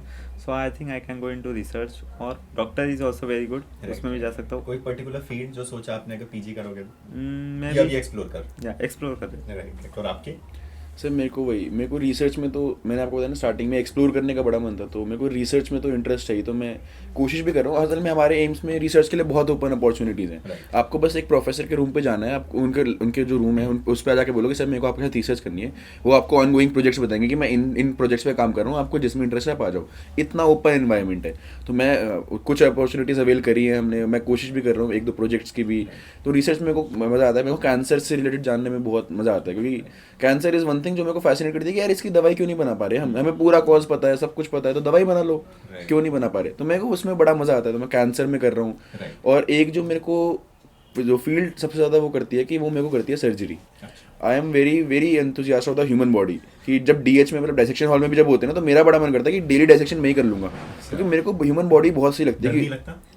नहीं, अब वही काम है आपको, और मेरे को मज़ा आता है डायसेक्शन में, मेरे को बहुत तो मेरे को सर्जरी में बहुत ज़्यादा एक्सट्रीम इंटरेस्ट है, तो मैं उसके बारे में ज़रूर फ्यूचर में उस पर कंटिन्यू करूँगा और डायसेक्शन तो है ही। इनफैक्ट कभी कभी बिना ग्लव्स के कैडेवर को हाथ लगा लेता है, बिना ग्लव्स के डेड बॉडी। हाँ, मैं ग्लव्स नहीं पहनता कैडेवर को हाथ लगाते हुए, लेकिन इन्फेक्शन का खतरा नहीं? इन्फेक्शन नहीं है, उससे बस थोड़े आपके हाथ रफ हो जाते हैं तो आपको हाथ धोने डेली हाँ, पड़ते क्योंकि हैं। formally में धुला हुआ इन्फेक्शन रहता है। हाँ, तो काफ़ी अच्छे से कवर रहता है, तो इन्फेक्शन नहीं होता। राइट राइट राइट, ठीक है ठीक है। और कभी ये नहीं डर लगता कि सर्जरी में जाऊंगा, 18 घंटे की जॉब है, आपको पता नहीं, कोई पर्सनल लाइफ नहीं है, तो एक ऐसी फील्ड चुन लूँ जिसमें वर्क लाइफ बैलेंस हो? सर मेरे को एक बार मैंने टीचर्स, हमारे एक प्रोफेसर हैं, उनसे बात कर रहा था, तो मैंने कहा, उनसे यही बात चल रही थी कि हम कैसे करेंगे इतना कुछ याद करने को। तो उन्होंने बोला तुमने ही लाइफ चूज़ करी है ना, तुम्हारे पास ऑप्शन थोड़ी। और मेरे को ये चीज़ें फैसिनेट करती हैं कि आप 18 घंटे तक सर्जरी कर रहे हो, आप लाइफ सेव कर रहे हो, वो चीज़ें मेरे को फैसिनेट करती हैं। हाँ, पर्सनल लाइफ थोड़ी बहुत डिसऑर्ट होगी मेरे को, और उसके लिए मेरी फैमिली बिल्कुल प्रिपेयर्ड है। उनको ये है कि तेरे को प्रोफेशन में करना है, तो मेरे को बड़ा मज़ा आएगा सर्जरी करने में, होपफुली। जी। एंड रियली जो तुमने सर्जरी का चूज़ किया है वो काफ़ी अच्छा है, क्योंकि रिसेंटली मैं कैंसर ऑन्कोलॉजिस्ट, उनका कैंसर सर्जन, उनका भी इंटरव्यू देख रहा था। सो दे सेड कि अभी ऐसे ड्रग्स भी आने वाले हैं जिनसे हम बहुत बड़े ट्यूमर को रिड्यूस कर सकते हैं। और इनफैक्ट वो जो अभी करेंटली टेक्निक यूज़ कर रहे हैं, वो जस्ट छोटे से होल से आपका पूरा बहुत बड़ा ट्यूमर भी उसको रिमूव कर सकते हैं, in just like spiral way, laparoscopy. हाँ, लैप्रोस्कोपी की वजह से। सो मतलब जहाँ पे इतने बड़े ट्यूमर के लिए आपको पूरा फाड़ना पड़ता था, अभी we don't have to do thing. So that is really मतलब फैसिनेटिंग। वही आपको प्रॉम्प्ट करता है कहीं ना कहीं इस फील्ड में जाएगा। अच्छा, आप क्योंकि अभी रिसेंट बैच से ही हैं एंड एआई का बहुत ज़्यादा यूज़ होने लगा है, अगर हम स्टडीज़ की बात करें अपने, तो उसमें भी चैट जीपीटी ने बहुत बड़ा स्पेस ऑक्यूपाई कर लिया है, या जिस तरह से मशीन्स आ गई हैं डॉक्टर्स को रिप्लेस कर रही हैं, तो क्या आपको लगता है कि एआई हेल्प कर सकता है डॉक्टर्स की, या फिर एआई आपको लगता है एक टाइम पे आके डॉक्टर्स को रिप्लेस भी कर देगा? सर, इसमें मेरा एक टीचर के साथ मेरा एक बहुत डिटेल डिस्कशन हुआ था एआई के ऊपर। तो यही ऐसे है कि आप ऐसे समझो कि वो एक हेल्पिंग हैंड है, राइट। वो रिप्लेस नहीं कर सकता। अब जिसने वो बनाया है उसको थोड़ी रिप्लेस कर देगा, ठीक है। डॉक्टर्स के बिना, मतलब ऐसे कई सर्जरीज हैं जो एआई इंडिपेंडेंट लेवल पे कर रहा है, लेकिन डॉक्टर्स आर वेरी इसेंशियल। अब साइकोलॉजी की अगर कोई ब्रांच है तो वो कैसे करेगा एआई? उसके पास थोड़ी इमोशंस कनेक्ट नहीं कर पाएगा ना वो, उसके लिए डॉक्टर चाहिए। और जो ऑन स्पॉट डिसीजंस लेने हैं वो डॉक्टर ले सकता है, कि अगर आपको कोई वेरिएशन मिल गई बॉडी में, या फिर करते हुए मान लो कि आर्टरी कट गई, तो अब एआई तो समझ ही नहीं पाएगा, उसके पास प्री फीडिंग थोड़ी है कि मैं क्या करूँ, तो वो डॉक्टर ही कर सकता है। तो रिप्लेस मेरे को तो नहीं लगता है, कि मेरा पॉइंट ऑफ व्यू जैसे कि नहीं कर सकता। और जैसे आप पूछ रहे हो कि हेल्पफुल है या हार्मफुल है, तो उस पर भी डिस्कशन जब मैं टीचर के साथ कर रहा था, तो ये कंक्लूजन निकला कि एआई बहुत बड़ा चेंज ला रहा है। अब वो चेंज हमारे लिए पॉजिटिव वे में है या नेगेटिव, उसके ऊपर अभी हम कमेंट नहीं कर सकते। कि वो चेंज ला रहा है। अभी ऐसे गॉगल्स बन रहे हैं जिसमें आप देख के एक्सरे बता सकते हो कि मैं इसमें आंखों से स्कैन कर सकता हूँ। अभी वो एक रेडियोलॉजिस्ट के लिए तो बुरा है ना, क्योंकि उसका तो जॉब ही वही है। अब लोग स्पेक्स लगा के देख लेंगे, रेडियोलॉजिस्ट क्या करेगा, लेकिन लोगों के लिए बहुत अच्छा है कि मेरे को जाना बच रहा है, मेरा टाइम बच रहा है। तो वही है कि वो चेंज ला रहा है। अभी नेगेटिव है पॉजिटिव है, उसके ऊपर तो हम कमेंट नहीं, मैं तो नहीं कर सकता। अच्छा, हमने मुन्ना भाई एमबीबीएस से सीखा है कि रैगिंग किस तरीके की होती है। आई नो वैसी तो नहीं होती है, एंड रैगिंग को नाम चेंज करके पर्सनालिटी डेवलपमेंट प्रोग्राम शायद दे दिया गया है। इंटरेक्शन में इंटरेक्शन कहते हैं। हाँ, तो आप लोगों का इंटरेक्शन कैसा रहा था और कैसा एक्सपीरियंस रहा, और आपने क्या लर्निंग्स ली उससे? सर, पहली बात तो था नहीं, अभी चल रहा है। अच्छा, okay. हमारी अभी फ्रेशर्स नहीं हुई है, अभी होने वाली है। लेकिन इंटरेक्शन ऐसे है, मेरे को इनिशियली तो देखो, आप बिल्कुल नए जाते हो तो आपको कुछ पता नहीं होता है, but after a point you start to enjoying it, कि मज़ा आ रहा है यार। आप रूम पे जा रहे हो किसी सीनियर के, आप बातें कर रहे हो, अलग अलग टास्क वगैरह कुछ मिल रहे हैं, थोड़ी बहुत डिबेट्स हैं, डांस वगैरह है, यू एंजॉय इट। मेरे को, और इससे क्या है ना, आपकी बॉन्डिंग डेवलप होती है सीनियर के साथ भी, और जो बैचमेट आपके साथ भी है ना, उसके साथ भी आप बॉन्डिंग डेवलप करते हो। तो वो जो बॉन्डिंग डेवलप होती है ना इंटरेक्शन के थ्रू, कि इंटरेक्शन और रैगिंग में फ़र्क ही क्या है, कि रैगिंग में सिर्फ सीनियर का फ़ायदा होता है, इंटरेक्शन में सीनियर जूनियर दोनों का फ़ायदा होता है। तो मेरे को तो मज़ा आ रहा है फिर। हाँ, मतलब इंटरेक्शन इज सच दैट आपकी पर्सनालिटी डेवलपमेंट होगी। क्योंकि क्या सवाल क्या पूछते हैं, मतलब जैसे कि सवाल पूछते हैं कि सबसे पहले तो आपको आपके कॉलेज के बारे में पूछेंगे कि कॉलेज में क्या क्या है। तो उन सब की वजह से क्या होगा, हमें याद हो गया कि हमारे कॉलेज में कितने गेट है, कौन सा गेट इमरजेंसी के लिए, कितनी बिल्डिंग्स है, और बिल्डिंग्स मतलब किस पर्पज के लिए। जैसे कि cardio thoracic neuro science centre होगा, वो हमें पता ही नहीं था। तो सीनियर्स ने सवाल पूछा, हमने ढूंढा, हमें मिल गया, हमें पता चल गया इसका क्या काम है। तो जब भी हम हमारे कॉलेज के कैंपस में जा रहे होते हैं और कोई स्ट्रेंजर आ गया और हमसे पूछ रहा है कि भैया इसका रास्ता बता दो, तो हम बता सकते हैं। एटलीस्ट हमारी बेइज्जती नहीं होती कि ये उसके स्टूडेंट हो रहा बता नहीं पा हाँ रहे सर, और कोट पहन के आप जा रहे हो, वो पूछ रहा है भैया कार्डियो थोड़ा से क्या, कार्डियो क्या, बड़ा ऐसे लगता है, लेकिन अब पता लग गया वो इंटरेक्शन के थ्रू। और सीनियर्स हमें अलग अलग टॉपिक्स पे डिबेट करने को भी कहते हैं, जैसे कि अभी इजराइल पैलेस्टीन उस पर भी हो गया, इंडिया वर्ल्ड कप क्यों हारा उस पे हो गया। हाँ तो ये सब मतलब इंटरेस्टिंग एस्पेक्ट रहता है। हाँ, कभी कभी थोड़ी सी वाइल्ड चीजें पूछ लेते हैं, जैसे रिलेशनशिप्स के बारे में। मतलब ज़्यादा वाइल्ड नहीं बोलूँगा उसको, वापस वहीं जाना है। हाँ हाँ ठीक है, तो इन सब के बारे में हो गया। और रैगिंग और इंटरेक्शन में एक चीज़ डिफरेंट है कि इंटरेक्शन में आपको कोई फिजिकली हरास नहीं करेगा। मतलब हम इतने सीनियर से मिले 2022, 21, 20, 19, किसी ने हाथ नहीं उठाया आज तक, और वो उठा भी नहीं सकते। राइट, वो चीज़ गलत है। राइट, तो वो सही भी है, ज़रूरी भी है। राइट, तो समझ आ गया हमें कि एम्स दिल्ली में रैगिंग नहीं हो रही, इंटरेक्शन हो रहा है, और वो काफ़ी ज़रूरी है। आई थिंक कहीं ना कहीं सीनियर्स एग्जाम में बहुत हेल्प करते हैं, कॉलेज को जानने में बहुत हेल्प करते हैं, और वो बहुत इंपॉर्टेंट भी है। राइट, ठीक है। तो मेरा आखिरी सवाल आपसे यही कि क्या एडवाइस है आपकी जो नीट एस्पिरेंट्स हैं जो इस साल एग्ज़ाम देने जाएंगे उनके लिए? सर मेरी लास्ट एडवाइस ये रहेगी कि एक दो एडवाइस जो मैं हमेशा देता हूँ कि क्लास में बिल्कुल, अगर आप क्लास में हो तो 101% आपको क्लास की सारी लाइनें याद होनी चाहिए, क्योंकि आप खुद एक बुक से पढ़ लोगे, 2 से पढ़ लोगे, टीचर 25 बुक से बैठ के आपको पढ़ा रहा है, तो वो 25 बुक का एक्सपीरियंस आपको दे रहा है, आप उसको पूरा ग्रास्प करो। तो क्लास से एक बहुत ज़रूरी है, नोट्स अपने बहुत ज़्यादा ज़रूरी है, और काम रहना जो एक चीज़ है ना, कि आप पैनिक मत करो किसी भी सिचुएशन में। हर एक जो चीज़ है वो मोमेंटेरली है, वो पास हो जाएगी। अगर कम मार्क्स आए पास हो जाएंगे, ठीक है, आपको कोई कॉन्सेप्ट नहीं समझ आया तो आगे समझ आ जाएगा। एक ये, और एक डाउट्स, आप जितने डाउट्स पूछोगे उतना बेहतर है। मैं तो आज भी MBBS लाइफ में भी ना बहुत बहुत डाउट्स पूछता हूँ कि DH में भी इसको भी मेरी टेबल पे ही है, तो उसको पता है कि मैं बहुत डाउट्स पूछता हूँ। कुछ तो भी रहते हैं, बट इट हाँ, इज ठीक है। टोटली फाइन, हाँ, पूछने चाहिए। exactly। तभी कंसेप्ट क्लियर होते हैं, इसलिए टॉप भी मारता है ये। ठीक है, मतलब ठीक है। हाँ, तो डाउट्स पूछने चाहिए। Right, right. आपके लिए स्टूडेंट्स की 2 मंथ स्ट्रैटेजी क्या होनी चाहिए जो 2 महीने बचे हैं? लास्ट के 2 महीने में मॉक टेस्ट सबसे पहले स्टार्ट कर दो, और हाँ, बिना पढ़े मॉक टेस्ट मत दो, हर रोज़ रिवाइज करते जाओ। क्योंकि मैं इस अजम्पशन पे चल रहा हूँ कि हाँ, आपने 2 महीने से पहले सब कुछ, मतलब मैक्सिमम चीज़ें पढ़ ली होंगी, सब कुछ पढ़ के तो नहीं होने वाला 2 महीने पहले। वो लास्ट तक तो चलता रहता है कि कुछ ना कुछ छूट ही जाता है, बट तो भी मॉक टेस्ट देते रहो। और हाँ, अगर पढ़ाई नहीं भी हुई और कोचिंग में पेपर है, देने जाओ, वो छोड़ना मत, वो कंसिस्टेंसी उसमें रखनी चाहिए। और सेम चीज़ है कि अगर कुछ टीचर टॉपिक समझा रहा है आपको, तो वो क्लासेस मिस मत करो। मतलब मैं पर्सनली एक्सपीरियंस बताऊँ अपना, तो फर्स्ट सेमेस्टर हमारा ख़त्म हो गया है एम्स में, तो मैंने एक चीज़ नोटिस की कि कुछ टीचर का समझ में नहीं आता है इतना, बट अगर आप उनकी क्लासेस थोड़ी सी भी रेगुलरली अटेंड कर दो ना, तो भी थोड़ा बहुत तो दिमाग में घुसेगा, मतलब कुछ तो दिमाग में घुसेगा। तो अगर आपने अच्छी कोचिंग ज्वाइन की है कोई भी, और आप मतलब टीचर्स का समझ में नहीं भी आ रहा है और आप क्लासेस नहीं जा रहे हो, तो गलत है। क्लासेस अटेंड करो, समझने की कोशिश करो, कुछ तो दिमाग में घुसेगा ही। और अगर नहीं समझ में आ रहा तो डाउट्स पूछो, बट क्लासेस अटेंड करना बंद मत करना, क्योंकि अगर वो बंद कर दिया तो मार्क्स आपके वैसे ही कम हो जाएंगे। राइट। तो आई थिंक काफ़ी मीनिंगफुल कॉन्वर्सेशन रहा, जो व्यूअर्स हैं उनको भी बहुत कुछ सीखने को मिला होगा। एंड वेदांत और तनिष्क ने काफ़ी डिटेल में अपनी 2 साल की जर्नी को और अभी की कॉलेज लाइफ को अच्छे से एक्सप्लेन किया। अगर आपके कोई भी क्वेश्चन है जो आप चाहते हैं कि वेदांत और तनिष्क आंसर करें, तो प्लीज़ कमेंट बॉक्स में हमें बताइए एंड हम उनका रिप्लाई करेंगे। लाइक कीजिए इस वीडियो को, सब्सक्राइब कीजिए इस चैनल को, नीट स्पॉट को। हम ऐसी और इंटरेस्टिंग कॉन्वर्सेशंस के साथ आते रहेंगे। तब तक के लिए keep checking out this space for more such informative videos. Thank you.